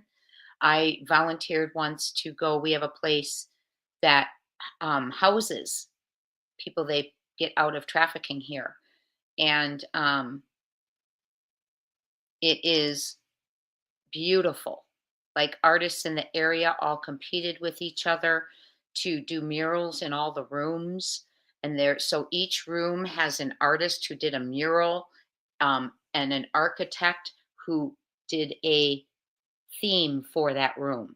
And these girls and gentlemen are pulled out of trafficking, and they get to stay there while they rehabilitate them. I donate a lot of clothes there. They rehabilitate them, but I had the opportunity of going there and helping clean their rooms, shampoo their furniture, their carpeting. We didn't see the girls because they don't want to be seen, but there's good services out there for people to help them retransition back into life. And it was one, and it's an amazing program. It's called the Dream Center. And I think they have one in Texas as well. So let's go ahead and go back to X. We need to be aware. We need to find Sebastian. What is happening right now is a lot of hate campaigns going on. They do have a litigation email now. At Night does. They would like us to report what we know of people who are spreading misinformation against their agencies, involving the case, hate towards people covering the case. Okay, so we absolutely need to report this. Okay, so if you know someone who's been doing that now is your time, and we are going to go over the messages. And another thing is that they do is they tell these people, you saw that in the medical one, where they say, you better be quiet or they're going to call the police on you. And that scared me. You know what I thought about? I thought about when CPS came to the home, allegedly the last time, and allegedly CP said they took Sebastian outside and said, you're going to get in trouble if you make false statements. These things start coming up in your head, right? Right? You make false statements, you're going to get in trouble. Well, that in itself is one of the intimidation methods they use in trafficking kids. They make them think they'll go to jail. So it's wild, some of the things that they do. So let's go ahead and read some of these. So there's a lot of hate going on. They're in the neighborhoods. They're intimidating the neighbors right now, allegedly. Well, they are. And so there's a lot going on. People are firing up. I don't know why they want footage from neighbors 10 months later. If nothing was happening except for you went to bed, your child was in the house, you woke up, why would you care, 10 months later? So, and also, why would you go into the Texas Roadhouse looking for footage if you just went to dinner and came home? Why are you worried they'd even see anything if there's nothing to see? So all of that bothers me a little bit.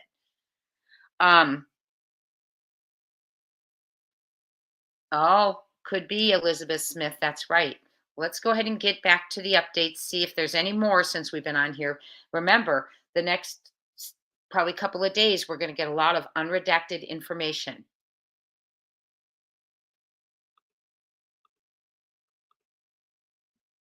Which will tell us what they have uncovered so far. And the reason they're doing that is because they said they need to combat the misinformation. So they are going to combat the misinformation with showing us what they have. I'm going to go out and come back in case there's any updates here. They have to combat it with the misinformation. And so by combating it, they're going to be releasing correct information.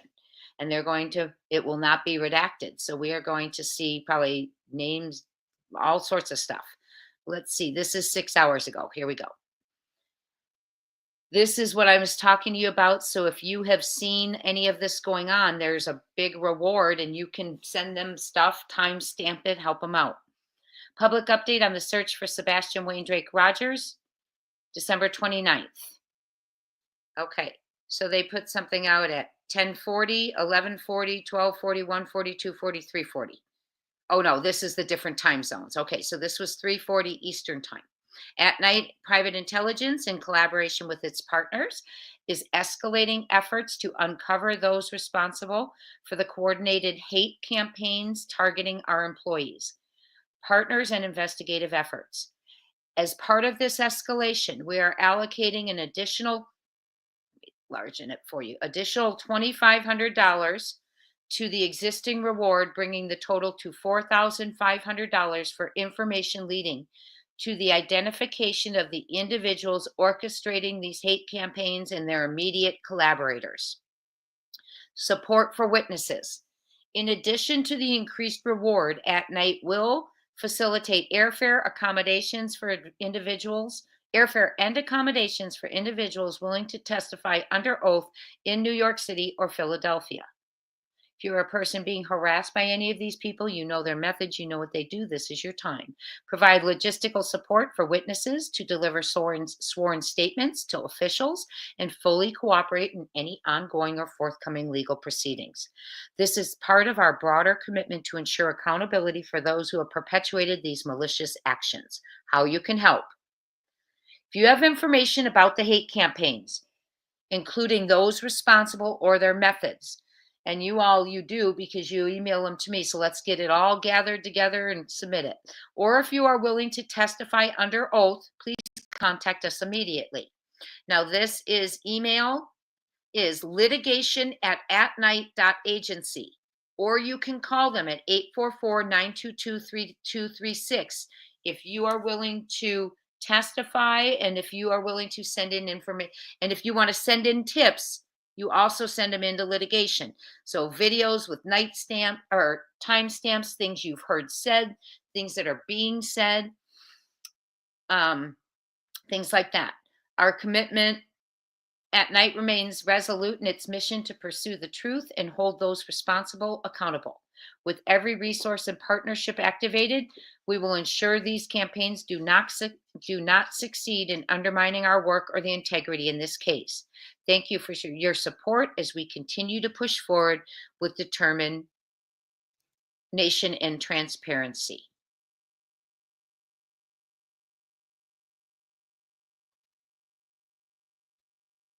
Okay. So let's talk about that. If there is, we all know we know things, right? So even if you think it was submitted, please do it already. If you see things like, for instance, bona fide task force, thank you. And I didn't stress that again. Yes, they have a task force, you bet. And the thing of it is if don't say, well, someone said this has 15,000 views, so someone has already sent it in. Probably not. Okay, so let's start time stamping videos that you hear hate. There's a thumbnail going around that very hateful to the father with the word sexing in there about a photo that that in itself needs to be submitted right away. So I'm praying for the little boy who's 2 years old also. Absolutely. 2 years old. Let me see if there's any updates.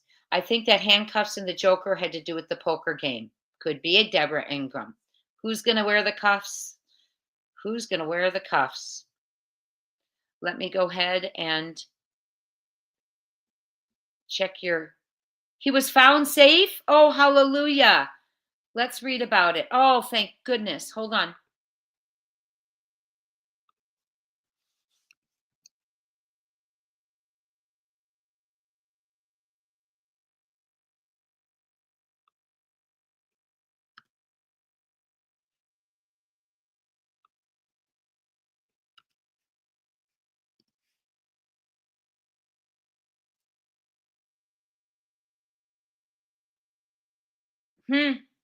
Really hard. What happens is there's an Elton Bailey who's a rising creator and blogger, and he keeps coming up. So we'll go ahead and we'll go right here. Let's see what we got here. I'm going to go out and we're going to go in and we're going to see what they say.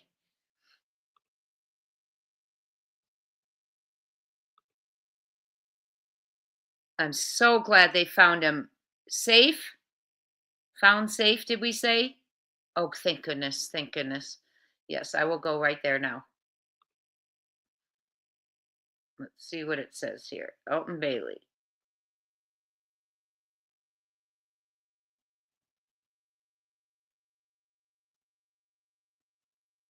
Sorry, I'm trying to pull it up for you. And then, okay. Yep, they've already taken down his Amber Alert. So that's been taken down.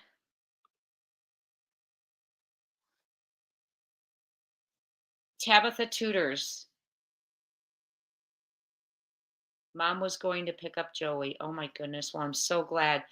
How did they find him? Is there an article? Mom posted 17 minutes ago he was found and she's going to get him. Hallelujah. So we'll get to hear the story, hopefully. Hopefully.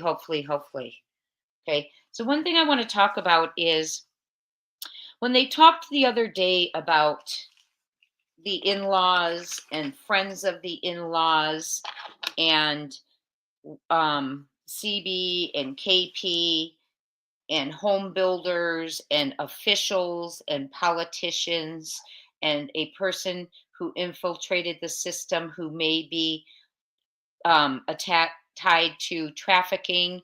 So right there, we had 20 people if we only put 2 in for each plural. Like when they say officials, we just put 2. When they say politicians, we just put 2. And things like that. When they say friends of the in-laws, we just put 2 friends. And the minimum we got was 20 people that would be involved if it is indeed this situation. Okay. The one thing it says that you absolutely have to look at in the typology of trafficking is the size, and organized crime is the size of the group, their scope, their structure, how sophisticated they are, and self-identification.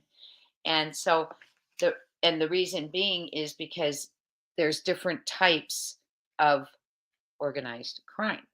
And I'm going to share that with you because there's one that they want to see if they made a mistake because the clues that are being put out are hitting the spot. Yeah, could be. The Dream Center, yes.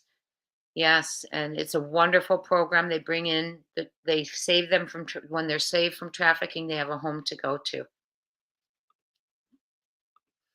And the one in Phoenix is gorgeous. Okay, let's see here. I think this is the one I want to share with you. No, it's not. Let me get to the other one. Hold on. Sorry. Thought I was more ready for it. I pulled all these out in the middle of the night when I saw the update. So I just need to find this one that I have pulled up for us. And we are going to talk about what it involves. I thought I had it pulled right up here, up here, up here, up here. Huh? Here it is. I guess oh, that is it. It's a document. Okay, got it. Can you all see this? Perfect. Okay. So the first thing I want to go up to, we're going to go all the way back. Okay. This is done by Texas Christian University, Department of Political Science. This is an analysis of organized crime. And the reason we're going over this is I want to see, I want to see if it's really what we're thinking about, okay? If it's really what we're thinking about. So, what types of organized crime groups are engaged in trafficking in the United States? And that's what we're going to discuss right now. So how do we spot them? What are they there? Like, how do we know? So it says mom and pop organizations comprise 35%. I'm trying to get you good. 35%. Oh my goodness. Okay. 35%. And they usually trafficking, and that's not what we're really looking at, but they do minors only, adults only, and both minors and adults. Okay. Their groups are verified, but they hit like massage parlors, strip joints, things like that, internet. Okay. They are not what I was thinking would be. I don't think it would be a gang. Okay. This one crime ring, 33% of all organized crime cases, 95% of the trafficking among crime rings has no labor trafficking at all. Okay. And is only for commercial S. So this is probably not going to be that one because they have a feeling that it involves labor. Now, this is the one I want to talk to you about because they bring up mafia style. Okay. They bring up mafia style behaviors and movements.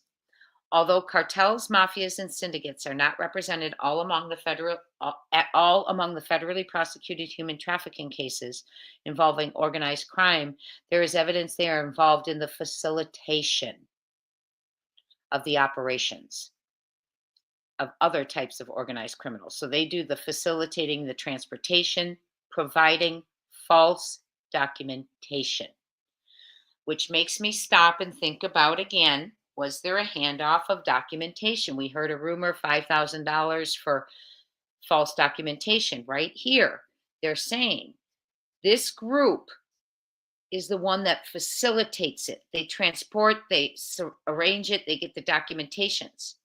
Okay. Oh, illegal enterprises. This is for labor trafficking only. So I'm thinking we would be in here. Okay. This is huge in the hotel and hospitality sector. And you know, if they say, if you're a woman traveling alone, don't stay at a hotel right next to an airport because those are high in danger for trafficking. Okay.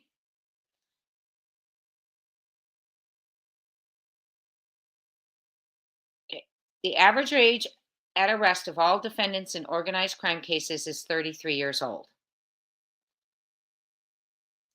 Those involved in illegal enterprises, which it sounds like they're talking about from at night, it's illegal enterprises with mafia style. Okay, they do the facilitating.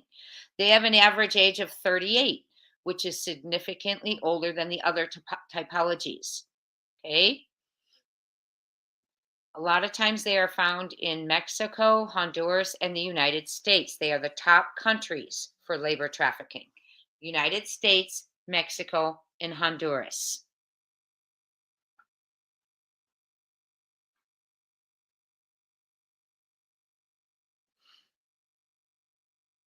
Okay.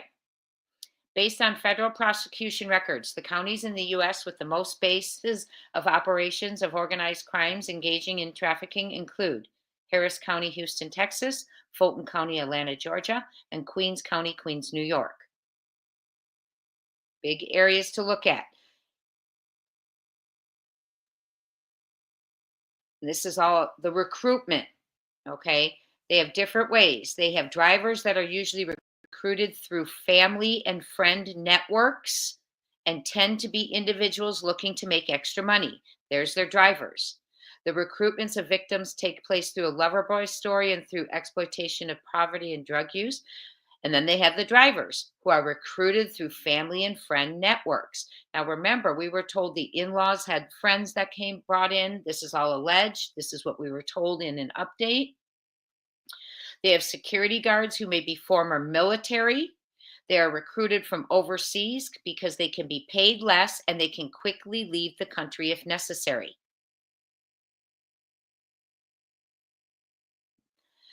To evade law enforcement, they detection. They set up illegal enterprises, which is like they can have money laundering. And that's going to take me to something. I need to write that down because we had an update regarding a certain investigator who allegedly has shell companies in California, allegedly. Well, that's what those are for, is money laundering. There's no actual business or activity. It's how they launder, through shell companies. And there was an update that there's allegedly a investigator who claims to be from California, is really in Florida, but has shell companies in California. Well, those shell companies could indeed be part of a situation like this. Okay. So they set up illegal enterprises. They bribe law enforcement. This is how they evade law enforcement detection. They bribe law enforcement officers posting and following bewares on websites. They use aliases, burner phones, and code words. You know what it made me think of? I wonder if I shouldn't say it. Crystal clear. In order to ensure safety, they run background checks with the people they're selling to. They do who is searches. They conduct property value assessments on their home. So they are prepared to evade. Okay. So they are prepared to evade. The pricing varies from model and location. Look at this. This is something, and this reminded me of Summer Wells. Some international network models can make up to $20,000 per week. Okay. They have roughly 25 victims at any given time, 500,000 per week as well. But the Eastern European victims with blonde hair and blue eyes, their rate is $1,000 for a 15-minute S-act. And in mid-sized Midwestern cities, they make about 115 million per year in a mid-sized Midwestern city. In New York, Queens, 36.5 million per year, and they think it could be as high as 100 million. They manage the money with money laundering, and it appears to be common through modeling agencies, barbershops, and tanning salons. They send the money back through couriers. So there is a lot going on, and if this is indeed what's going on, it was, in my opinion, it's been well planned. That's why they don't have. You have 7 people. That's why you have 7 people on your bingo card, plus a couple more who knew what was going on. Well, hopefully, one of the updates yesterday, or today, there have been so many, said that there are people working against, obviously, on hate campaigns and spreading misinformation. And it said that one person has admitted to working for the PFOOTs and being paid. And the second person is saying they are not working for the PFOOTs, but they said that they are, and working hand in hand with the first one who has admitted to being paid. So interesting. We have no idea who that is. So they do have people who are speaking, is my point. They do have people that are speaking, which is my point. So if they're speaking and telling them they're being paid by certain people, there's people speaking. I have my doubts about the trafficking theory as well. Yes, I do. Dee Dee was doing truckloads of people every night. Who's Dee Dee? I'm trying to catch up. Form of counterfeiting. Yes, Caroline Miller. Who wears the cuffs? So many would love to have children. Yes, exactly.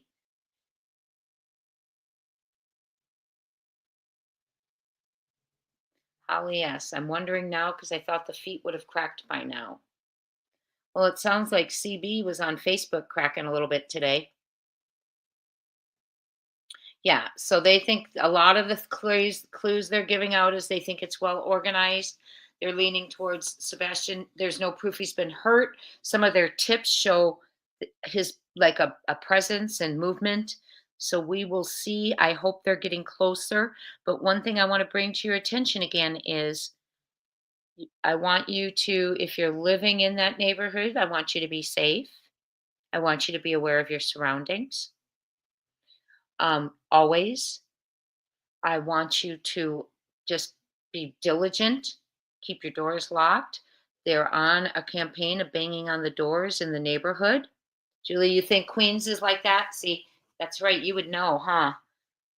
So I want you all to stay safe. Hi, K9. And hold on, I have a message. One thing we're going to also talk about, hold on one second, let me get through here, is we're going to check one more place. And also, I want to talk to you a little bit about what is going on with, yes, okay. Okay. So it was just a message telling me that the little one was found, thank goodness. Money's talking. You know how they always say follow the money? In the beginning of this, I couldn't think of how that would be involved, and look where we are, right? Hi, New Orleans Pothole, Betty H, hello. Sissy Autistic Awareness Grandmother, Holly S, thank you for being here. All my mods. 6 decades in my book, All These Bad Eggs. You writing a book, Caroline Miller?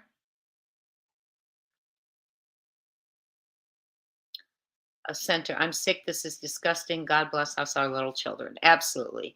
Bless the children.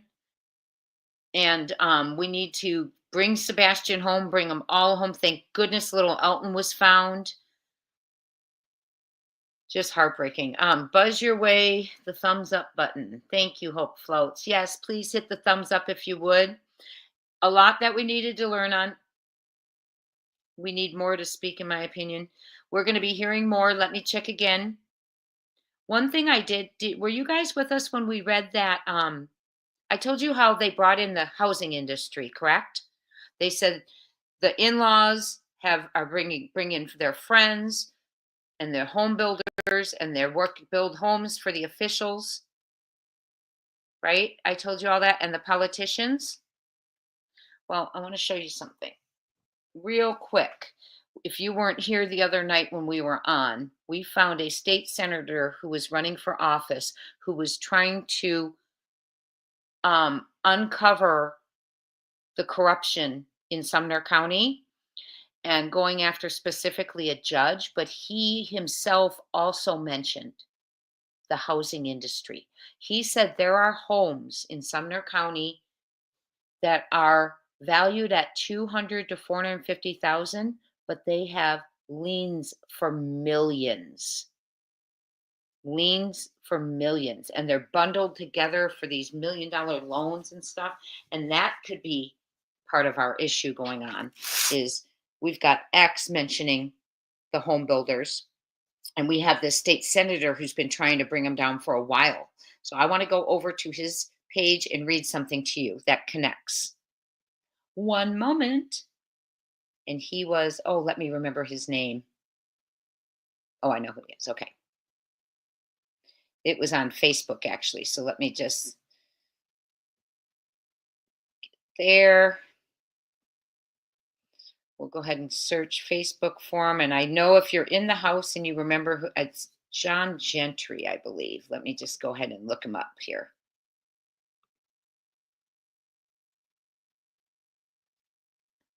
Let's see, what's on your mind? Let's look for John Gentry, Tennessee, and we can look that up.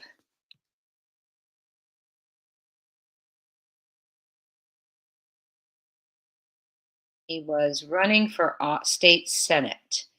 So hold on one second, because I want to pull that up again. And it's going to take a second. But he brought up the housing as well.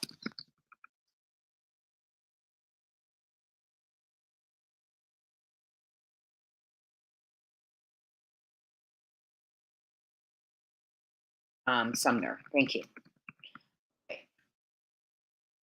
Here he is, John Gentry. Okay, we got him. So here he is. I'm going to share this with you. We're going to read what he is saying. And what I want to do is I want to know if the dirty judge he's speaking about is the one who was going up against Bullhorn Betty. So let me share the screen with you.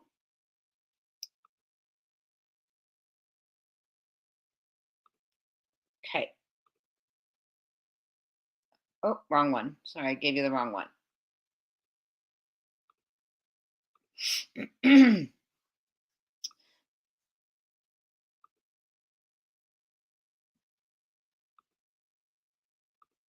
There we go. Okay.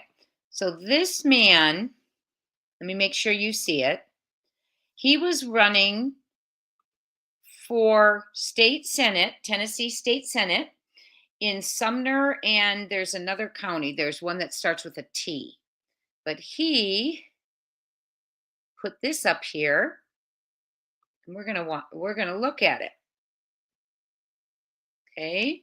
Can you all see it? Okay. This is what he says. For many years, and he wrote this November 27th, so this was just like a month ago. For many years, I have been working to have Sumner County Circuit Court Judge Joe T. Thompson, but I'm not going to say his name the rest of the time, impeached for crimes committed in office. In February 2016, I filed a complaint with the Tennessee Board of Judicial Conduct against Judge T.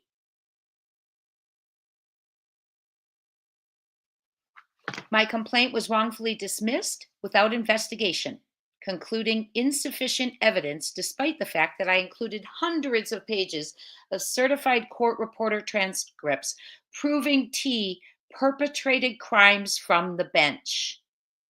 I did not sue T for money. The relief I sought was to void his judgments in order T to provide fair due process to future litigants.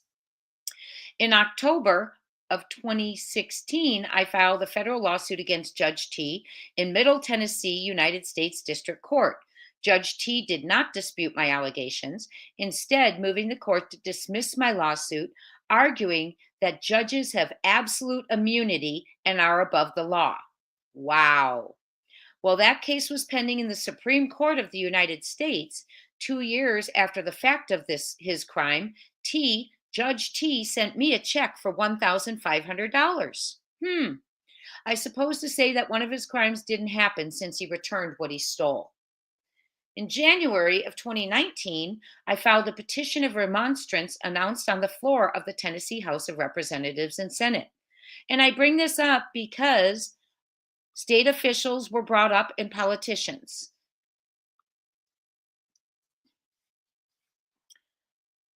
It cannot be stated my remonstrance had no merit since, as a result, I filed a petition of remonstrance announced on the floor of the Tennessee House of Representatives and Senate.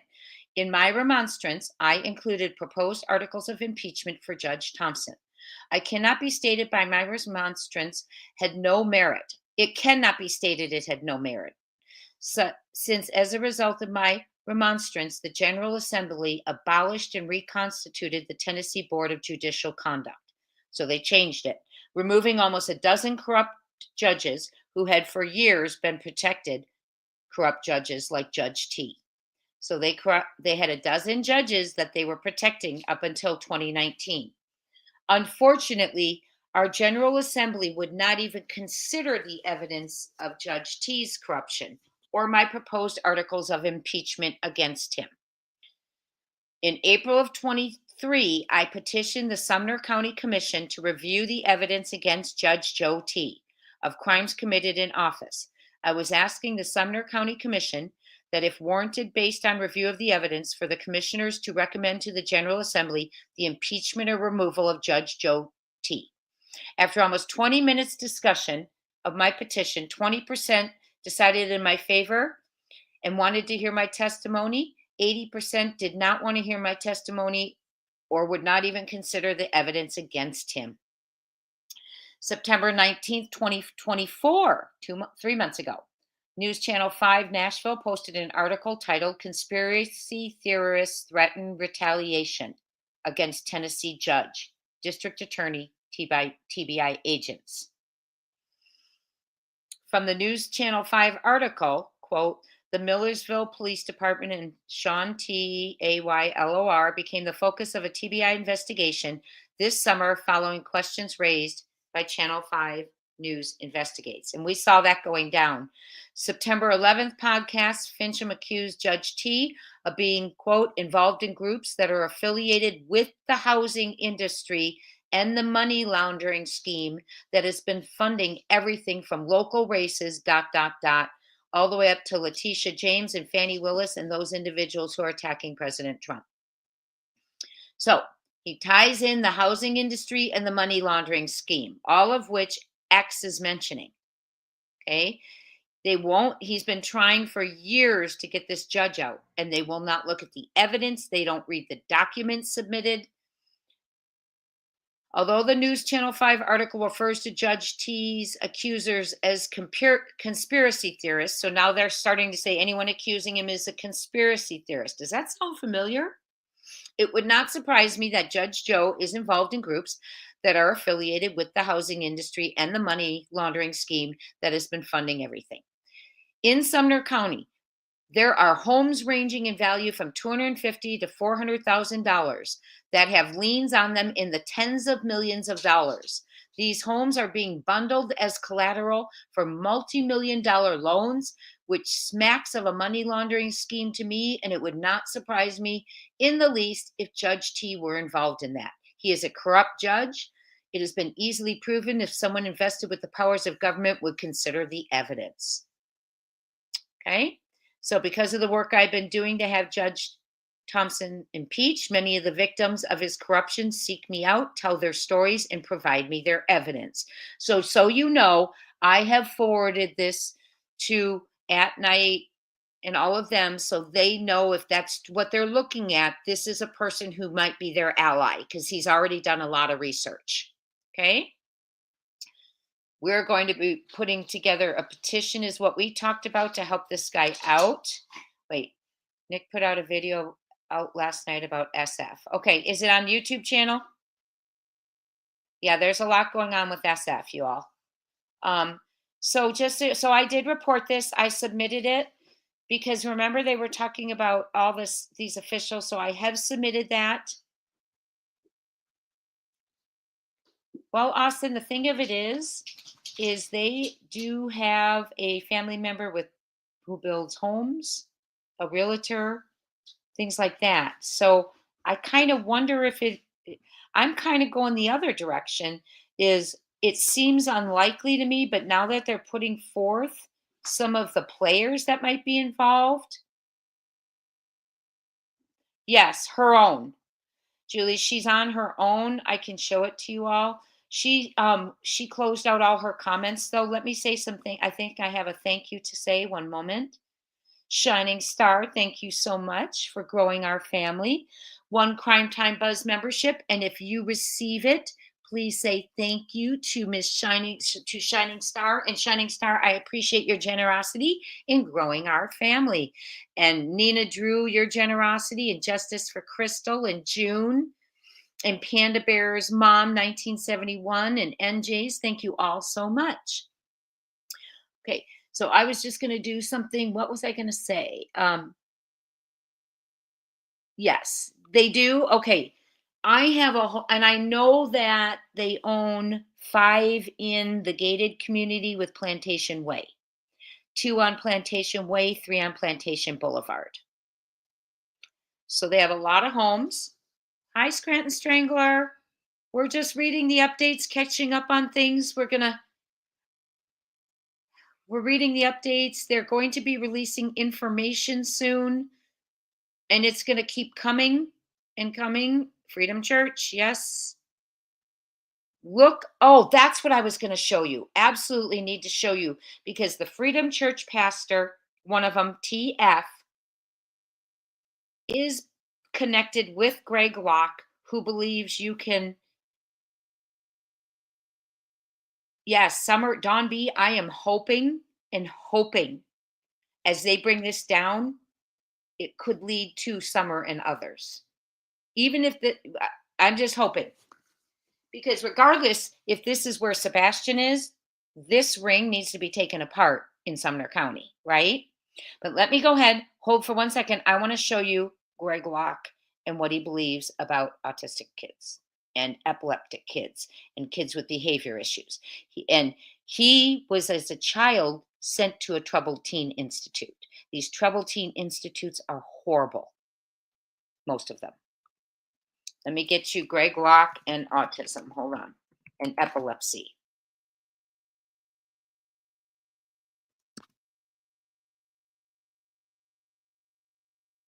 Like to see if I have it on images. Let me see if I can get a video of it. I had an article, but I'd love to get a video.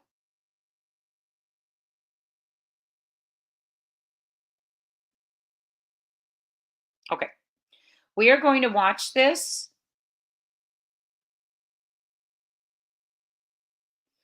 We're going to watch this. It is 19 minutes. I have not watched this. I read the article, so I may skip through it, okay? So Caroline, where do you stand on this? Tell me. Where are you standing? What are you all thinking? JP Miller. I don't know. I know it all seems quite something, doesn't it? So what are your all theories? Drop them, be respectful, because is Seth still, are you still here, Seth? We're praying, we're thinking of you, and we're glad that you find this a safe place for you to come join us. And I'm so delighted you were here with us on Christmas night. Ah, Austin. Did you see what Austin just said? The judge we just read about was on Nina's case in Tennessee. Wow. Was he? Wow. Okay. Got it. Any new builds since February built by second generation? Oh, I hope they're looking at all that. I'm sure they are if this is the road they're going down. Okay. I want to share this with you and make sure I can get this video going because, okay. I want to show him first, though. I'm going to show him first before I go to. Okay. Okay, I'm just going to read you the article first, and then I'll show you some of the other stuff.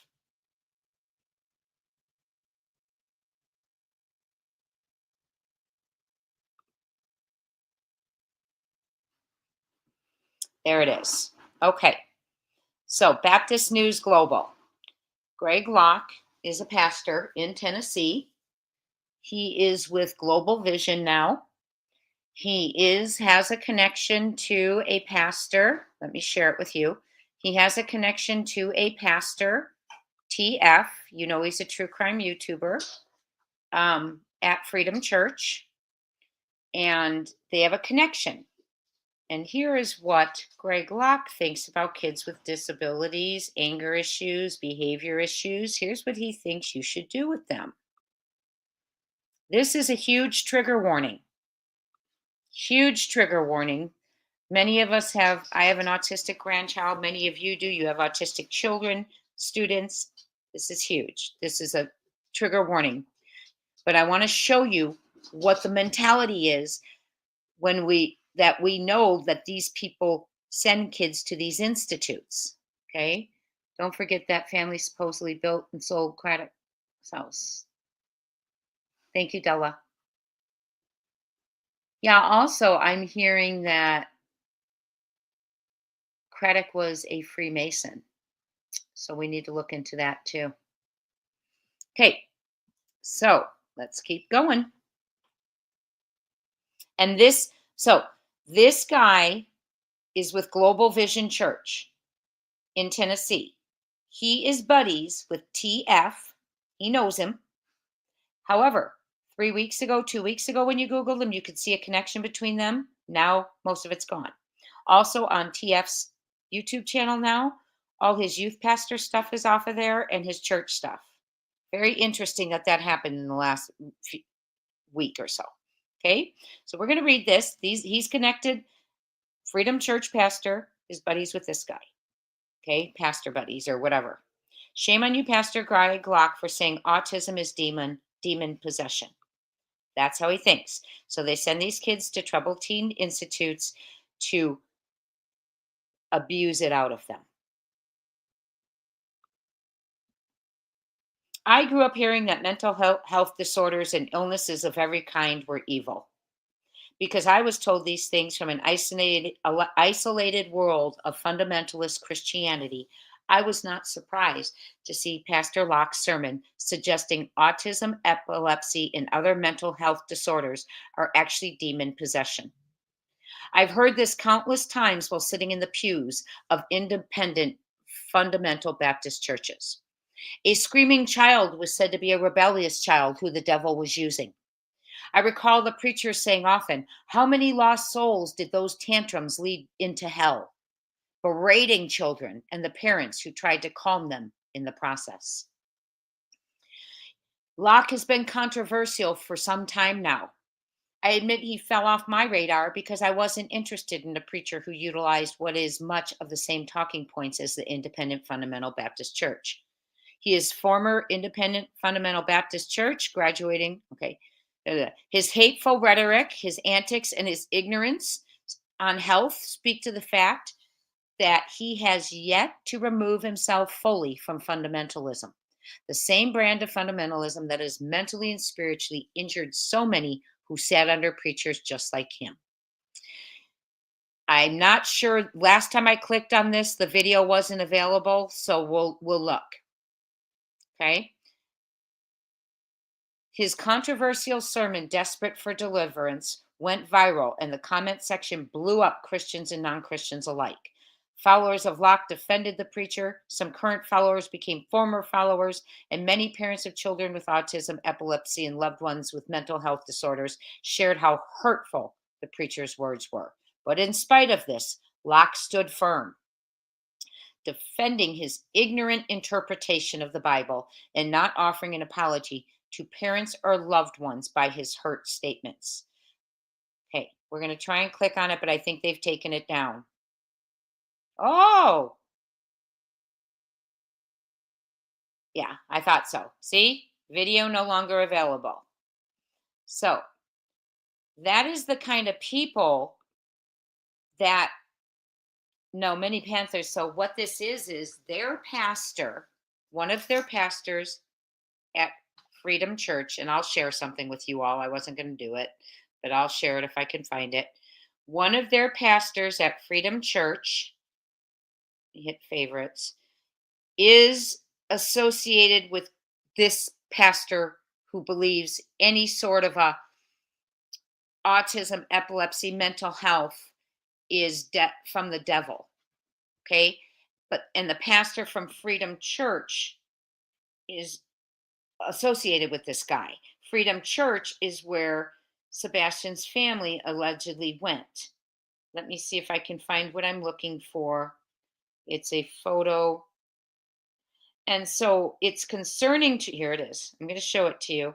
It's concerning to me that a pastor who thinks like this is tied to a pastor of Freedom Church, and we have autistic child missing.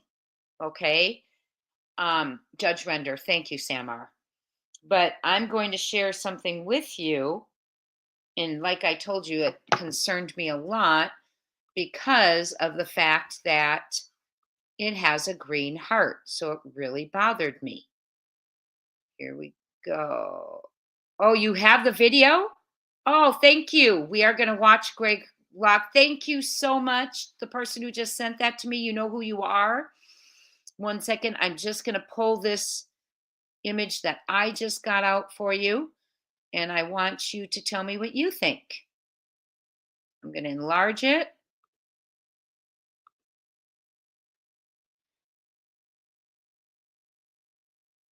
I should really put things on their faces, but I'm not going to. Okay. Oh, come on. It just went away. Hold on. It's the devil. Just kidding. Okay. We're just going to do that. I'm going to share it with you and show you what bothers me. But yes, they are connected. The one who believes all that junk is connected with the pastor at Freedom Church, TF, who has a YouTube channel for true crime, but he does not share Sebastian's story. Now, here's what bothers me. Okay. My church, you know who that is. My church, Freedom, right? Freedom Church, and a green heart. That's what bothers me.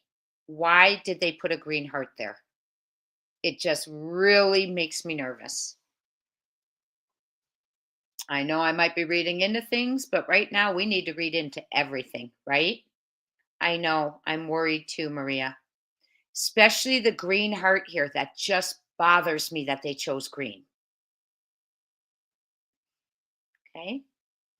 So I am going to tell you now, we are going to watch that video. If you're okay, we're going to watch the video I'm going to show you of Locke. Okay. And he is a crazy person, in my opinion. So I'm warning all of you ahead of time. And I thank all of you for being here, and thank the person who just sent that to me. Okay, thank you. So I'm going to stop my screen. I'll just go ahead and go here. Get this pulled up. We'll watch it. It's disturbing.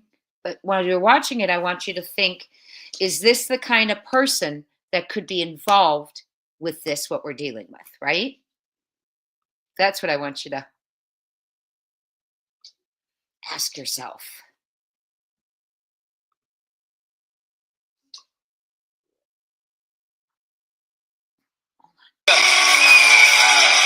Shout Jesus! It's true, and that he is faithful. And then the following Wednesday night, who was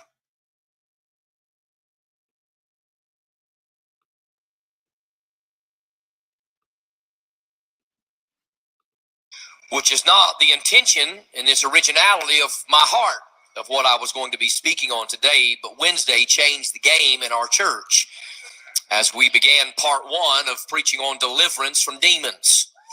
And that's why we spit right in the devil's face, and he took action against us because of that. But we're going to keep spitting in the devil's face no matter how much action he takes, because greater is he that is in us than he that is in the world. And Jesus didn't say some power is given unto me. He said all power is given unto me. And the devil may have some power, but Jesus has all power. And so this Wednesday night, we'll be preaching on deliverance from demons, part 2. And then the following Wednesday night, part 3. And the following Wednesday night, more than likely, part 4, until we stir up so many devils, we're forced to cast them all out in the name of Jesus. Amen. But in studying that, there's been so much manifested truth to my heart that I was under the suspicion that this morning I would get up and God would go ahead and make me go right into the book of Mark and deal with part 2, but I'm not. I'm going to deal with one of the parts of the message, but it's somewhere along part 10 or so, right? We're just going to stick it in somewhere. But I can't get away from what I believe the Lord wants me to teach for several reasons. Number one, it's in the Bible. Number two, we've studied so much of it as of late that my wife and I have been shaken by these very things. And we've literally been in a vehicle every day listening to a CD. They really make those these days. Amen. Listening to CDs. We are watching Pastor Greg Locke. He is a pastor in Tennessee who believes epilepsy, autism, mental health can be beaten out of you, and it's the devil.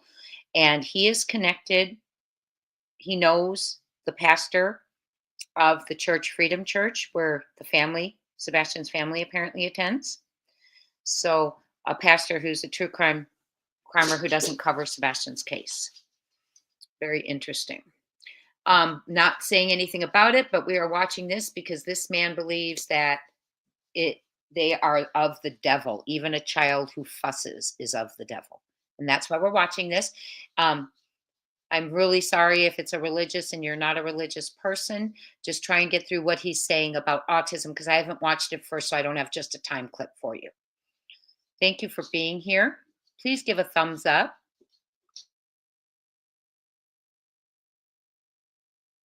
And downloading scripture about this very idea and about these very things. And so when I lifted the lid and preached on Wednesday, to be honest with you, it was a last-minute decision from the Holy Spirit. It was unintentional from what I wanted, but I believe it's exactly where God put us, exactly in this moment, in this particular space and season of the growth and stability of our church.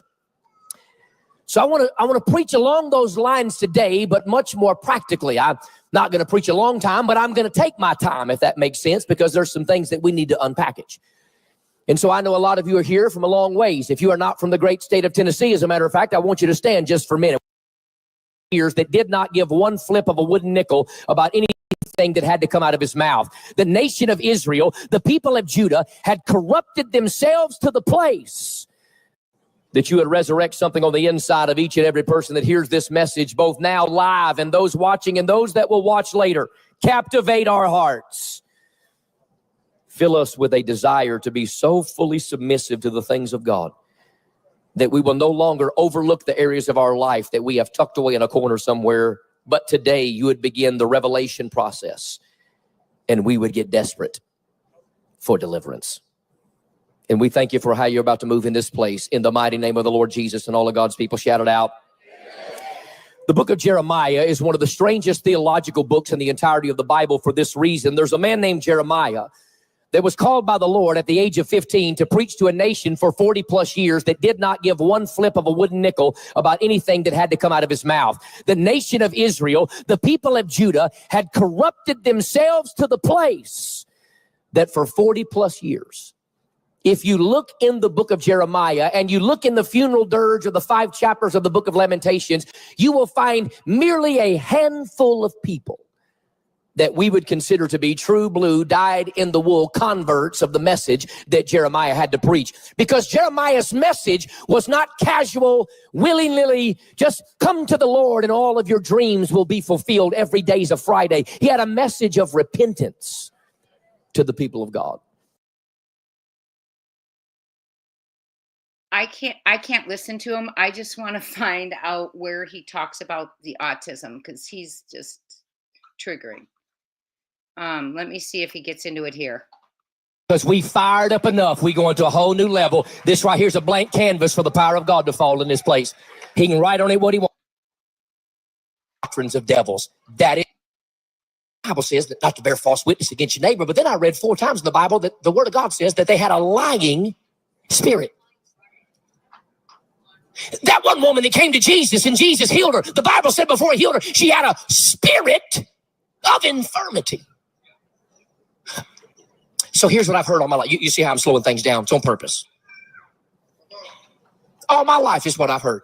Well, you know, them more charismatic churches, they always talking about spirit this, there's a spirit here, and there's a spirit there. And that ain't nothing but nonsense. And I'm thinking to myself, have you ever read a Bible?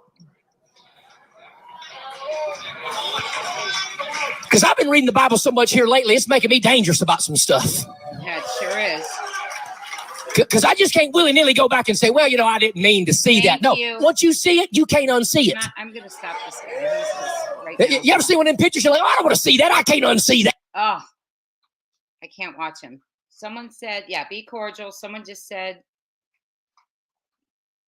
yeah, he's a very ignorant, uneducated human being, apparently. Someone sent me an email. I don't want to play him anymore. Bottom line, he's just terribly triggering. Oh.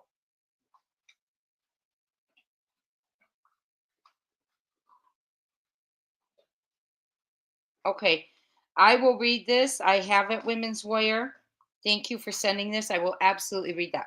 Okay, yeah, I can't stand those kind of preachers. Excuse me. I'm not saying I can't stand them. I don't want to sit and listen to them. Okay, so the bottom line is this is a man, if we want to call him that. This is someone who believes they are possessed by the demon. So if I have epilepsy, I'm possessed by the demon. Okay. And we know that when we talked about the Troubled Teen Institute, when I covered it, just a real blip of it. No, I haven't. The real blip, a little blip of it is, I shared with all of you, where they're picked up at 3 a.m. in the night, pulled out of bed. 2 guys come, transporters, take them right out of bed, handcuff them. Parents are usually right there because they've ordered this to take them to a Troubled Teen Institute. And these Troubled Teen Institutes, the one that's on Netflix, if you haven't seen it, the program, takes them in there. The minute they go through the door, they're never allowed to go outside again, and they're not allowed to speak. You have to reach a certain level. Hi, Michelle Scott, all my mods, thank you for being here. You have to reach a certain level before they ever let you speak again. They are abused physically. One girl shared the story that because she was in a car accident with her father when she was a little girl, and her father passed away and she did not, they called her mistake the whole time she was there because she was a mistake and should have passed instead of her dad. Things like that. So it's just absolute. Oh, your power's out, Sandy. How are you? Oh, are you on your phone or a charged device? So there's so much. Yes, this is the type of church that, yes.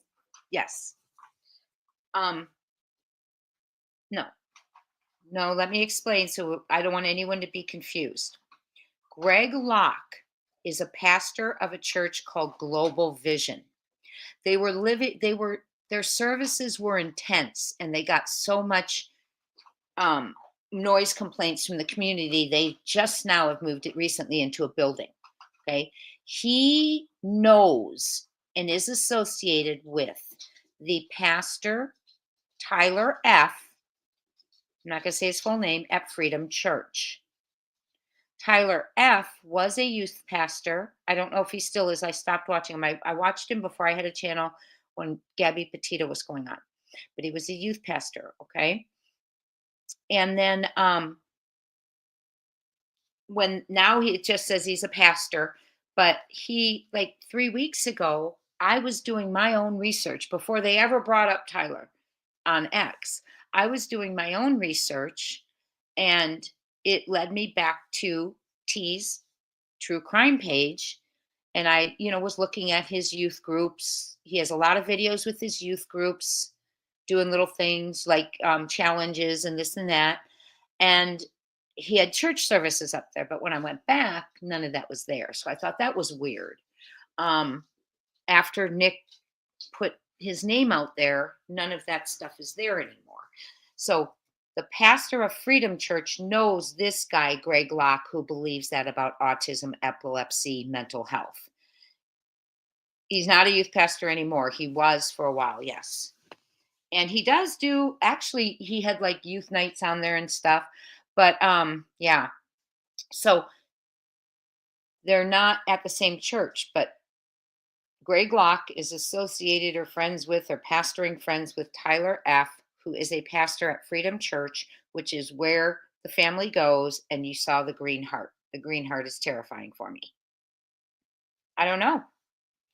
I don't know what I think. We're just looking at everything now. With everything they have put out lately, I had been going down the Troubled Teen Institute for a while. Not because of, well, you all know, like 2 months ago, I was going down the Troubled Teen Institute, but I didn't realize it was a Troubled Teen Institute. I just thought they were residential homes and schools for kids with behavior issues. The more I dug, the more I found out. Like I called one in Tennessee, and they said that, and I sent a flyer, but they said, we send them all to Utah. Theirs went to Utah, and which is weird because remember the New Hampshire kids that were wards of the state of New Hampshire were sent to the one Bledsoe in Gallatin. And that's how Bledsoe got in trouble, is the reps for those kids from that state, New Hampshire, I believe it was, came out to check out the school. So really weird. I don't know, but apparently Greg Locke went to a Troubled Institute or a Troubled Teen Industry School, or a school when he was a troubled teen. So I don't know if his church is involved in sending kids to troubled teen. I don't know what churches are involved in sending kids to troubled teens. I just know Troubled Teen Institutes are out there, and praise God that Seth Rogers was intelligent enough, smart enough, on the ball as a father to investigate and research the school that KP and CP recommended to him, because it's a very dangerous school. Okay. Had many allegations. So thank goodness Seth did his research and said, no way, you're not sending him there. We're not sending him. He's going, if he does, we look for any programs, it will be a program for the trauma and some of the other things we're dealing with. Okay. Yeah, churches are great. Money launderings also, yes. I didn't know the Kardashians started their own church. Wow, I didn't know that. Yes, the New Hampshire people were absolutely shocked. They said that at Bledsoe Youth Academy in Gallatin, their kids that they were inciting hate, and like, let's say I did something wrong as a kid there, they might go to Sandy SST and say, Sandy, you'll get a candy bar if you go over there and beat up Jay. She's not following the rules. So Sandy will come over and beat me up, and then she's rewarded with a candy bar. And that's the things they did. They have kids. I mean, go watch the program. Honestly, go watch the program. It's on Netflix. I wish we could sit here and watch it together. But yes, thank goodness Seth did the research. Because if Seth had not done, and this is another thing I want you to think about, and I'm asking you. They recommended Bledsoe Academy. Bledsoe's had terrible allegations. Seth researched and said, no way in H is my child going anywhere near that place. So let me ask you a question. Then Seth said, well, if we're going to do this, if it would be something, I would want a program that would help his past traumas and help him with the future, things like that. And Seth would have obviously gone with him if it was out of state, whatever. But the point is then when Seth did that and found places that were appropriate for Sebastian, programs appropriate, okay? And he would have gone out of state with him. And we know that because the only reason he's in Tennessee is because they moved to Tennessee with his son. And so, but the thing of it is he said no. So they said, well, if you can find others, go for it. So he did. But then the decision was, we can't afford it. Now, I want to ask you a question. How can we afford Bledsoe, but we can't afford the others? And I'm asking literally, is Bledsoe, we are going to find him. We're going to bring him home. You bet. We're not stopping this. And you know what? This may be not at all the case of what happened. None of this may be. But guess what it means? One more thing checked off the list and another place to look, right? Yes, they're in different countries. They're all over the world. All over the world. And so we will find him. We will bring him home. Absolutely. I want to thank you all for being here, mods. And so it's process of elimination right now. Yes, Janet Smith. Look around. If you watch, Janet, if you watch the program, it's actually titled The Program on Netflix. It tells you about a behavioral health that's in Provo. I think it's called Provo Canyon. And it's one. And they filter kids out of there and send them to the troubled teen WASP schools, which they say don't exist anymore, but they say there's affiliates of theirs. So that's kind of what we're talking about. Is it the case? We don't know. Okay, but I am going, he would find Sebastian in church, right? And if it's true that this mafia-style organized crime of trafficking provides false documentation, that was alleged over at Texas Roadhouse footage, right? I know they debunked it, but okay. Yeah. So how could we afford Bledsoe, but not the others? Were we getting a deal for Bledsoe? Was Bledsoe because it was local? And I'm alleging, this is all theory speculation, because Bledsoe was local and there's allegedly all these people involved. Is that why it's an option? I don't know. But why wouldn't another one be an option if you're wanting your child to go there and you're trying to get the biological father to agree with you, and then the schools he picks, nope, can't do that. It's too much. Well, how much is Bledsoe? And that's why I'm wondering, are they all wards of the state that go to Bledsoe? Because the two from New Hampshire were wards of the state. So there's just so many options. We're just starting to think. Yes, please don't be rude to each other. Be kind to one another. Maybe it was cheaper. Okay, red flag. How much cheaper? Why was it cheaper than the others, right? So lots of things. We also, we don't know why SF and Nick has an update that you guys want me to do. Owie, my dog just scratched me. Okay, 1 second. Let me get Nick's update. Is Nick's update on YouTube or X? His video. Oh, are you okay, Angel? His video on YouTube or X. I will be right back.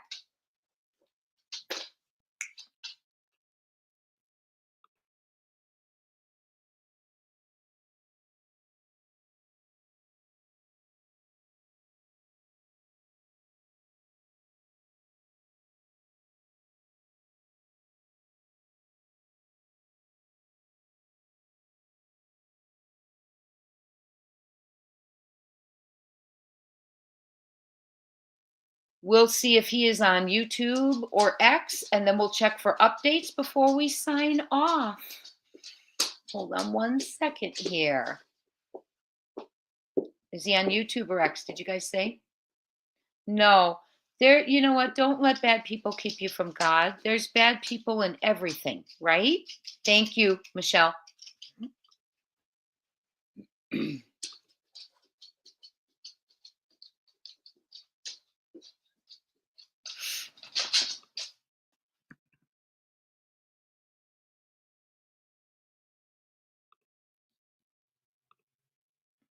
We've learned a lot today, and I know that, I will take you into the SF stuff and all that. I will. But I wanted to make sure that this was new stuff coming out, right? For us, all these updates. And I just really wanted to make sure that we're starting to, not starting, but making ourselves aware of what they were actually talking about. Okay. So, yes, they have said, we're going to go to that one. Someone has admitted to being paid off by the P-Foots for doing all this. Okay. I don't know, Chris. What can Ellie get them for other than filing a false report? Could it be kidnapping? Well, actually, parental alienation. Seth has visitation rights, so custodial alienation, involuntary removing of a child. I mean, there could be a lot. I mean, selling a child, if that happened, lying about it, allowing an entire look at the resources for 10 months they've put into this. I mean, yeah, there will be arrests. And then let's not forget the CPS reports. There's going to, in my opinion, there will be arrests for that in itself. Okay. And on top of it, Seth can sue civilly for what they've done. If this is them, for whoever did, but Seth can sue. He just needs to find out, let the investigation play through. Okay.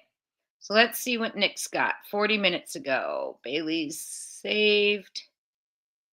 Thank goodness. Thank goodness. I don't see a video from him. Let me check. Let me look. It's easier for me to look on my phone.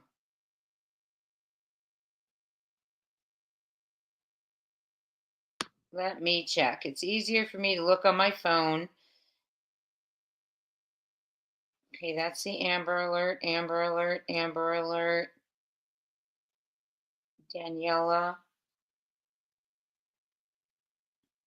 Okay, I don't. Oh.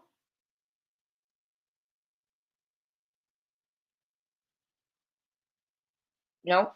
I don't see anything on Nick's. Let me check at Nights. I don't see anything on Nick's. Oh, wait. No. Let's check at Nights real quick. And then I'll check his YouTube channel.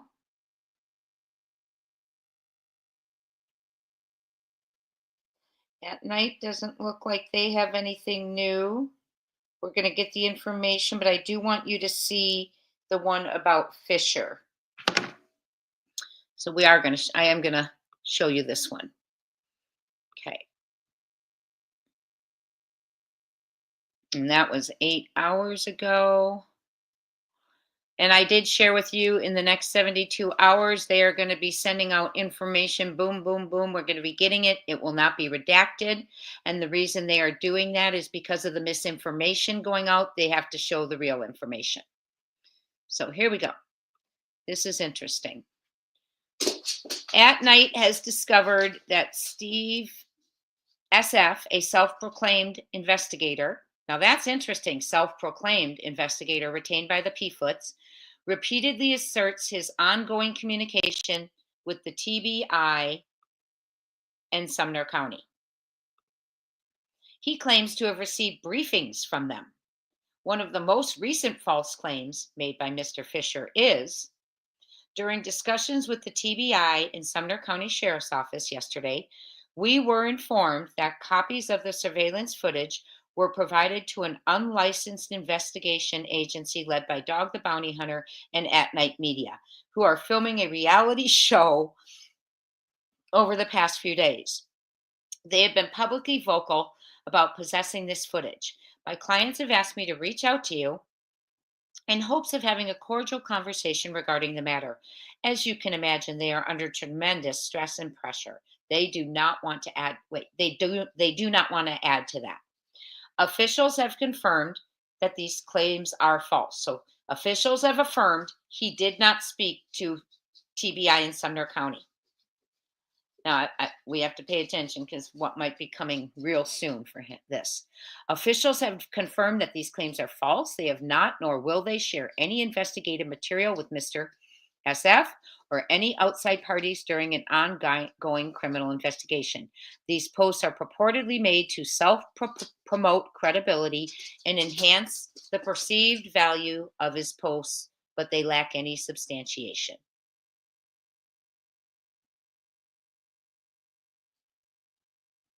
Let's see what they added to it. Okay, let's see. These claims are untrue. At Night Media is not involved in filming a reality show related to this matter, and the individual is not collaborating with state officials. Despite his efforts to potentially mislead the investigation, we urge all entities who have received calls from any investigator, in quotes, purporting to work with law enforcement to be cautious. This appears to be an attempt to improperly extract evidence or materials related to the disappearance of Sebastian Wayne Drake Rogers for potentially malicious purposes. Now, why would, if this person has reached out to you, kindly contact us at 844-922-3236 or email to compliance@atnight.agency.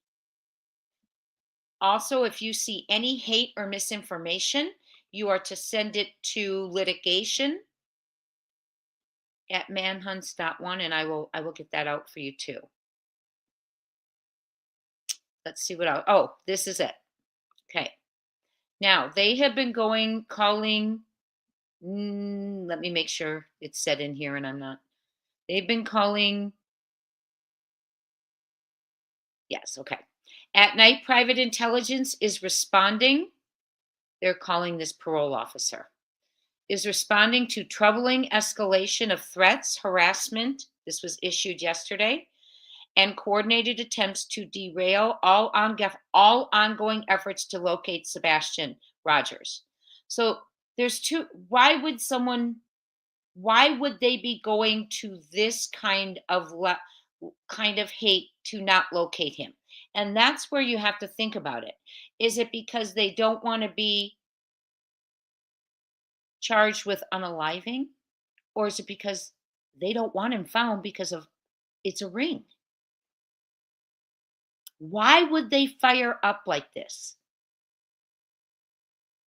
Whoever put Sebastian in a vehicle was trafficking, in my opinion. Great point. Harboring, absolutely. See, we know these things now. We're learning these things. Obstruction of justice, hindering an investigation, parental kidnapping, parental interference, custodial interference, child neglect, child abuse. All of the reasons, right?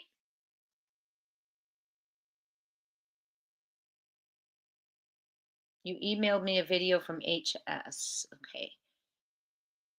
I don't know, Chris. They must be wanting to see. Okay, well, Chris Benke, here's what I think.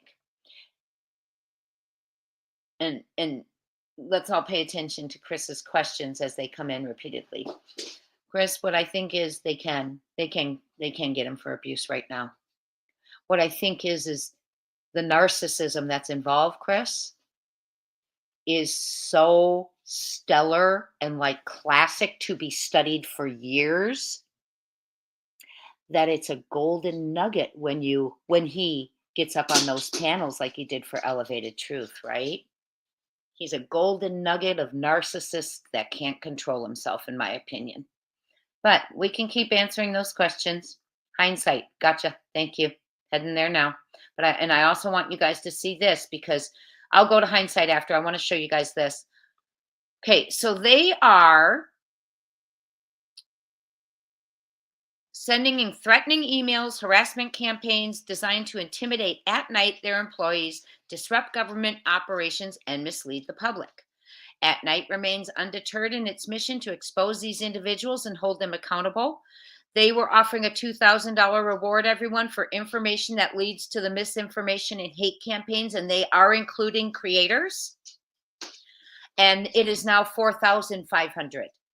Individuals responsible for initiating these threats and harassment campaigns, they're giving $2,000. Timestamp them, send them in over and over. Send those, you know who they are. You all send them to me. Those directly working under them to perpetuate these efforts. And the creator of Reddit, our Sebastian Rogers, Moscow, Idaho victim. They want that person. Witnesses or individuals with evidence, details about the coordination, participants, or intent behind the campaign. The reward is intended to encourage anyone with credible information to come forward and help pursue criminal charges against those responsible for these unlawful acts. So, this is what was written to Nick the Hat's parole officer. And I want to ask you a question. Now, it came out that they thought that houses were being built. In-laws were bringing in friends. Home builders were there. They were building homes allegedly for officials and politicians. That came out. And then with that, what do we know? We figured out, well, then that could be money laundering, right? All these things. But look at this. Look what the haters just came out with. And that's why I think they're on to the right track, in my opinion, because they bring up money laundering and all that. But they're accusing the others of doing it. So that makes me think. Parole officer Nelson, Nick the Hat and Tony Mathis are harassing innocent families. Okay, see now they're doing this as they're banging on doors in the neighborhood, scaring families there. Okay, committing financial crimes and laundering money. Bingo. If that's what the haters are saying, in my opinion, that is exactly what they are doing, and they're upset because this was brought up in between the lines, right? This was brought up when they talked about the home building for officials, the realtor bringing in friends, allegedly, okay? That, and now they've come out and said this, organized crime, all of this, the trafficking, that's what this is, financial crimes and laundering. Here, the haters are saying that because they're now have to accuse and even get into more detail of what was happening. Okay. They have been reported to the police and FBI. Well, that's good because then actually the people who reported them, their numbers are with the police and FBI, and they'll know how to connect them to the haters or that they're the haters. Craneworks has been reported. Business bidder, the BBB, and there's a protest being planned. Okay, so it says it has been reported to the Better Business Bureau. They're talking about Tony and Nick, and a protest is being planned outside the Chester parole office. Now they're threatening to do a protest outside this office. So why would they? Why would they? They're also saying that it says this needs to get out there. Nick the Hat This was in that Sebastian group. This needs to get out there for everyone to see. Enough is enough. Report Nick to his parole officer. It's out of control. He's going to get innocent people unalived. My goodness. Of all the people who would do that, right? See, so everything they're capable of, in my opinion, is what they're saying here. That's what I'm trying to say. The haters admitted money laundering, admitting all this stuff, and they're blaming it on other people. I think it goes back to them, and they gave us even more details. We knew we were putting together money laundering, but I think they just confirmed it. They also say that Tony is a danger to himself and others. So this is absolute, and I will tell you this. It's getting bad, but the people who are doing this are all being tracked. So they need us to give them more information. And if you have seen anything, that is what I want you to do if you would. Now we are going to go to, where did I say we were going to go to last? Nick. But I don't see him, but I'm going to check. Did some witness tampering in the RICO, false accusations, a money trail probably. Does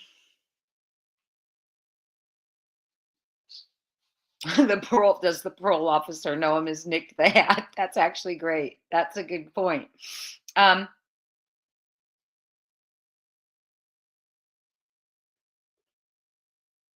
Tennessee law states it's an automatic felony to hit an autistic 15-year-old with a belt, and CP admitted that he did it.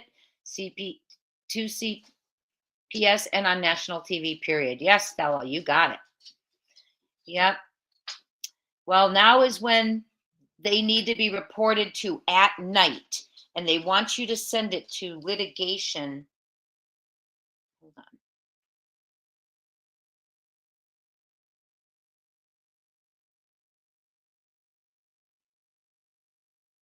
And I want to say, you know,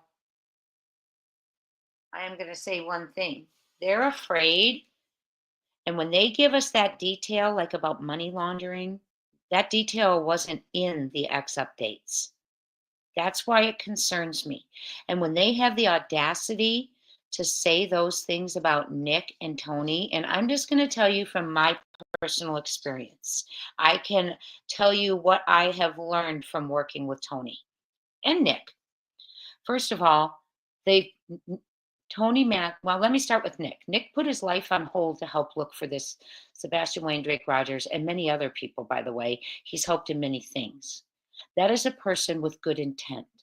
When you have people with good intent who are making improvements in their life, and you see people who are, I'm not going to say what I'm thinking, and you know all what I'm thinking.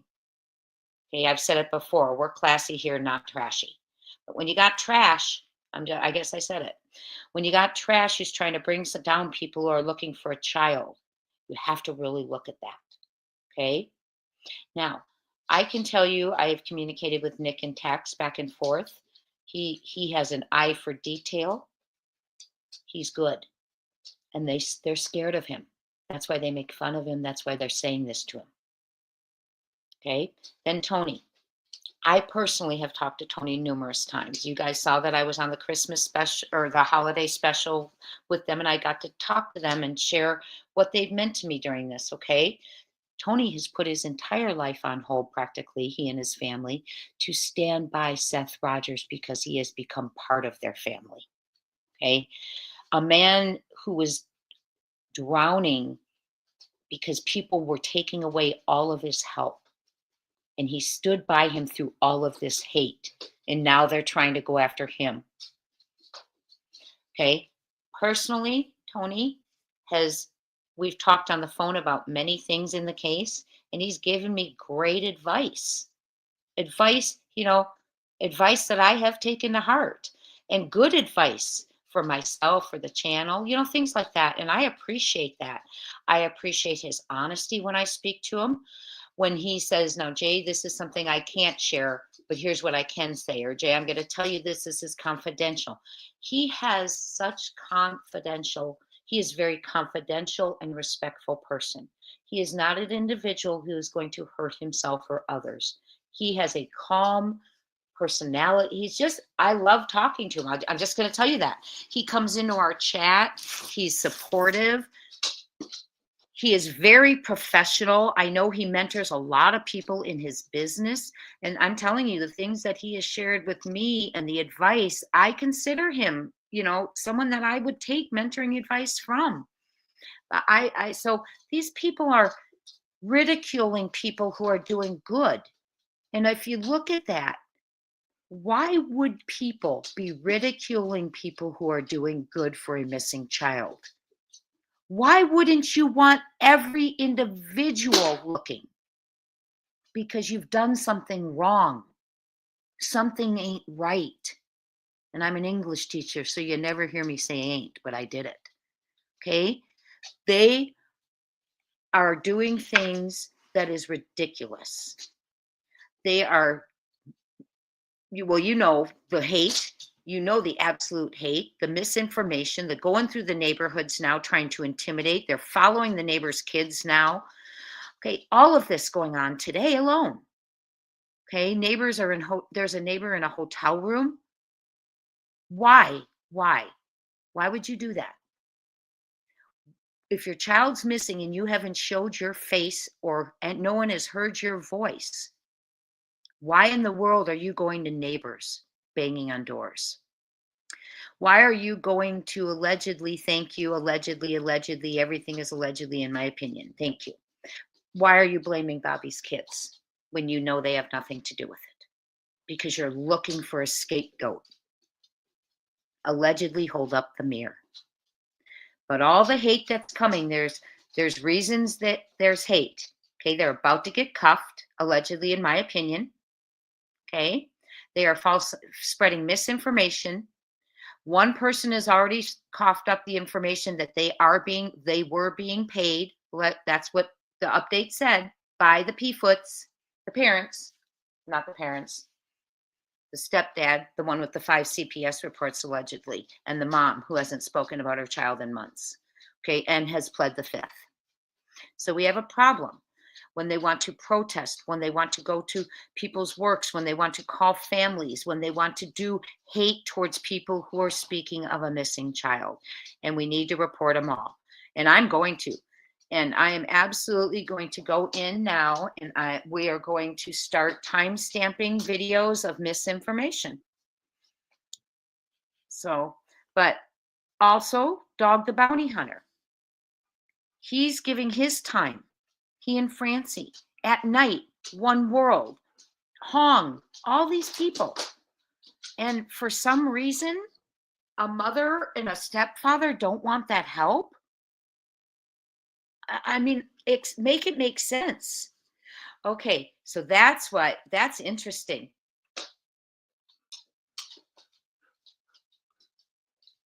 Okay, I certainly will. This is for entertainment purposes only. Thank you, my friends. Nothing is to be taken as fact, but speculation, entertainment, theorizing. We are talking about updates that are actual. But so that's just the thing, you know, is that the fear is high right now. And when people are afraid, they get desperate. And when people are desperate, they do desperate things. Okay. Just like the saying, hurting people hurt people. Desperate people do desperate things. Criminals engage in criminal behavior. So that's just what we have to realize is we have to educate ourselves. We need to report it, no longer just listen to it and say, listen to what they're saying. We report and we protect, and prayers up for Sebastian and Seth and everyone involved. We know Seth didn't put his apartment up for rent. That's more hate. Because understand, Seth has been in town for 10 months searching for his son, doing media interviews, doing all of that, right? He left town for 3 days. So let's compare to the mother, well, not allegedly because she admitted it, who within a week took off, left the home where her runaway child was allegedly would come back, and has been in town less than she's been present, in my opinion. Okay. But the second they found out, and they know that's wrong, right? They know it's wrong. They know it looks shady. That's why they cut ties with their friends who tell them they can't believe they're doing this. Okay. So the minute they find out the biological father is gone for 3 days or 4, or whatever it is, after searching for 10 months while they sat on their tushies, in my opinion, they now have to turn it around that he's not in town. Oh, but he says they aren't. And it's anyone deserves 72 hours off. But see, they take their 10 months and compare it to his 72 hours. They take their 10 months of not searching, and now they're searching in a neighborhood across the street, allegedly saying he's been hit by a vehicle. Well, why weren't you there 10 months then looking for him? It makes no sense. So anything he's allowed, yes, but that's what they do. Anything, just like now they're saying money laundering. Well, did anyone in the update say money laundering? No, they just did. And they accused others of it. So, I think they've been in so many states. They've been in Oregon, they've been in Florida, they've been, where else have they been? Kentucky, Mississippi, you name it. Okay. So I think we need to just remember that when they say something like that, we need to say, oh, wait a minute. They're just saying that about Seth, who finally is getting a break after 10 months because they finally have something they can say. Right? They've been traveling this whole time. They've been to casinos. They've been all over. Okay, allegedly. So Seth hasn't had a chance to breathe, and he took a chance to breathe, and they jumped on it because they wanted to be able to let people know who were not involved or that updated on the case to think they were on the same playing ground with him, and they're not. They're absolutely not. So we're going to pray for Sebastian. Hold on, I have a message. We're going to pray for Sebastian.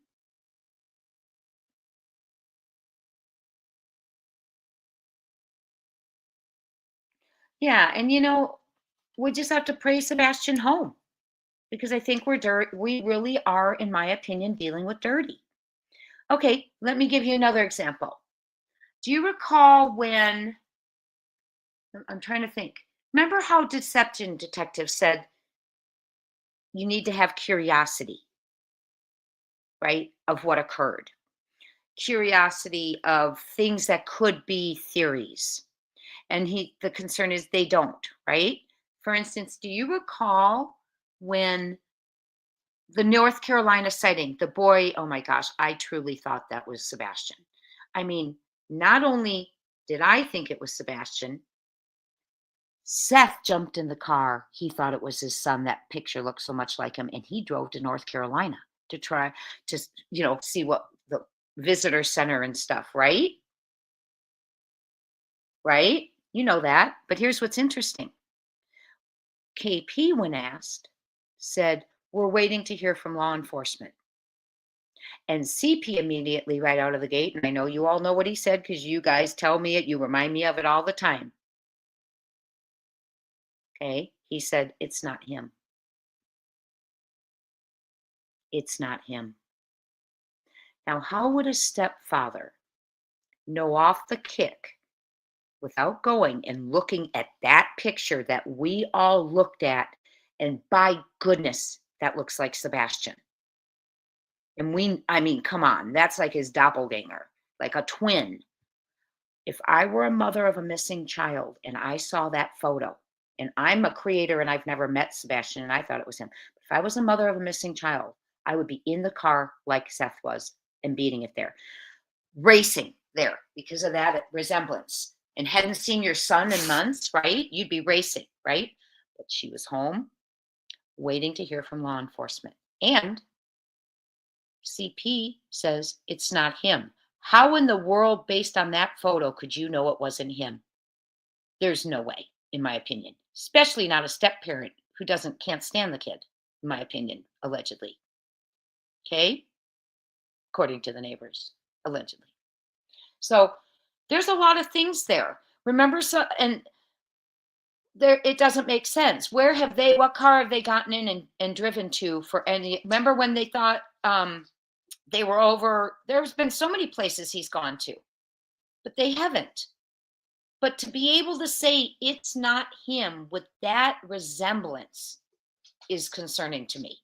That showed me way back then, in my opinion, alleged, and I'm not a detective, that he had knowledge. Because even the biological father thought it was him. And then it concerned me that mom didn't go into action. Okay. So for some reason, she knew it wasn't him, allegedly, and was just willing to sit home and let the police tell you. And that's another thing in the beginning days of the search. Like the first day, I think, or the second day, the news reporter says, and we tried to reach out to the family, but they just told us to tell you all they're home hoping for the best. That was the message from the reporter to the public, like day 1 or 2. They're home hoping for the best. The show on TV or on Netflix is called The Program. It is a survivor of the WASP story. She's amazing. She did a documentary and started finding the other survivors through MySpace had started back then, because they didn't want them to know each other. So they didn't know each other's last names, no contact information, nothing. Yes, we would have hopped in the car and gone like Seth did. I wouldn't be sitting there waiting for the police to tell me if a child across the country that I haven't seen in months is mine. And I certainly wouldn't be letting a man who's married to me, in my opinion, who has abuse records allegedly against my child, wouldn't convince me it's not my child when I saw that picture. There's still people who think that's him. It was just so close. But anyway, I wanted to touch base with you all because my mom was sick yesterday. I've been a little under the weather yesterday, so I didn't get to be with you yesterday. And there've been so many updates, but I didn't want you, I have personally spoken with Tony. He is not going to hurt himself or others. He has fabulous work ethic. He has a great mentoring skill. And I'm a teacher. Okay. I mentor a lot too. But when I talk to, he's just a great guy. I see exactly why Seth chose Tony. He's calming, he's logical, he's intelligent. So I see that. Every time I talk to Tony more and more, I get little pieces of nugget and insight of who he is, and he's a good guy. Okay, thank you, Michelle Scott. So we're going to go ahead and wrap it up here. Remember, we are going to have Unredacted. Oh, you're so sweet, Kelly X. Thank you for being here. We're going to have Unredacted updates coming soon. And so hit that notification bell and subscribe, because I will cover them for you. And again, I want to thank everyone for your kindness and your super stickers and your memberships and gifting memberships. Nina, June, NJ, Shining Star, Panda Bear's mom, Justice for Crystal McCrory. We are going to look at that case too, but I want to talk to Jenna a little bit to see what she wants done, what angle we can go at best for their family. So Georgia Patriot Woman, hi. You sent me an emergency email. Okay. I will look at everything when I get off. How do you contact Nick? I'm not sure. Go on the flyer. Nick personally, I can't give out his number, but go on his X and leave him a message, or go on his YouTube channel and leave him a message. Or you can I don't know, but I don't want to give out his information that I have. Yeah, go to X and drop a message. So thank you all for being here. Yeah, but what is his email? I don't email him usually. So I usually text him. So I don't know. Maybe they will leave. Someone can. Okay. So SF is now saying, he's going to, in the next 71 hours, he's going to play his first marching band concert. Happy New Year. And so, that's the stuff that I find so offensive, because there's a missing child. What kind of investigator, in my opinion, the one who's representing the parents, is putting out this crap? That's, in my opinion, disgusting. That is a slap to the face of Sebastian. That the investigator that is allegedly representing his mother is doing this kind of stuff. Let me share it with you before we go. I'm just going to share one thing. I don't even want to look at his stuff, but I'll share it. This is what he's using. If he's saying he's being paid, but this is what he's using the money for, instead of looking for Sebastian. So let's go ahead and go back here, allegedly, and it's all alleged. It's all in my opinion. I'm theorizing right now. I'm going to put this up here. So this is the person who is supposed to be looking for Sebastian for the parents. Not the parents, forgive me. The mother and the stepdad. Okay, there you go. See this? That's what he decided to put up instead. Let me enlarge it for you. That's his method of searching. It's called humiliation, intimidation, and misinformation, allegedly, in my opinion. We're going to be going, but I just want you all to see this. This is what's being posted, okay? There you go. That's how he's searching for Sebastian. There you go. That's how he's searching, in my opinion. Misinformation, distraction, humiliation. I guess that's the new investigative toolkit for searching for children, allegedly, in my opinion. So, good night to all. Thank you so much for being here. Seth, if you're still here. Tony, I know you were in here. Thank you all for coming in. Always your support. Anything I can do for you, let me know. I'm always here for y'all. And we are going to bring him home. Thank you for your emails. I will read your emails, I promise. And I will see you all tomorrow. Prayers up to the family, to the loved ones, and to dear sweet Sebastian Wayne Rogers and all of those trying to bring him home. Don't forget, report the hate. Send it in at Night Wants It. Let's get them all brought down. Let's get some channels brought down. Thank you. I appreciate it. It was so fun to be with you all again. I'm glad you enjoyed the live. I will see you all soon. Let's talk soon and bring him home. Good night, everyone.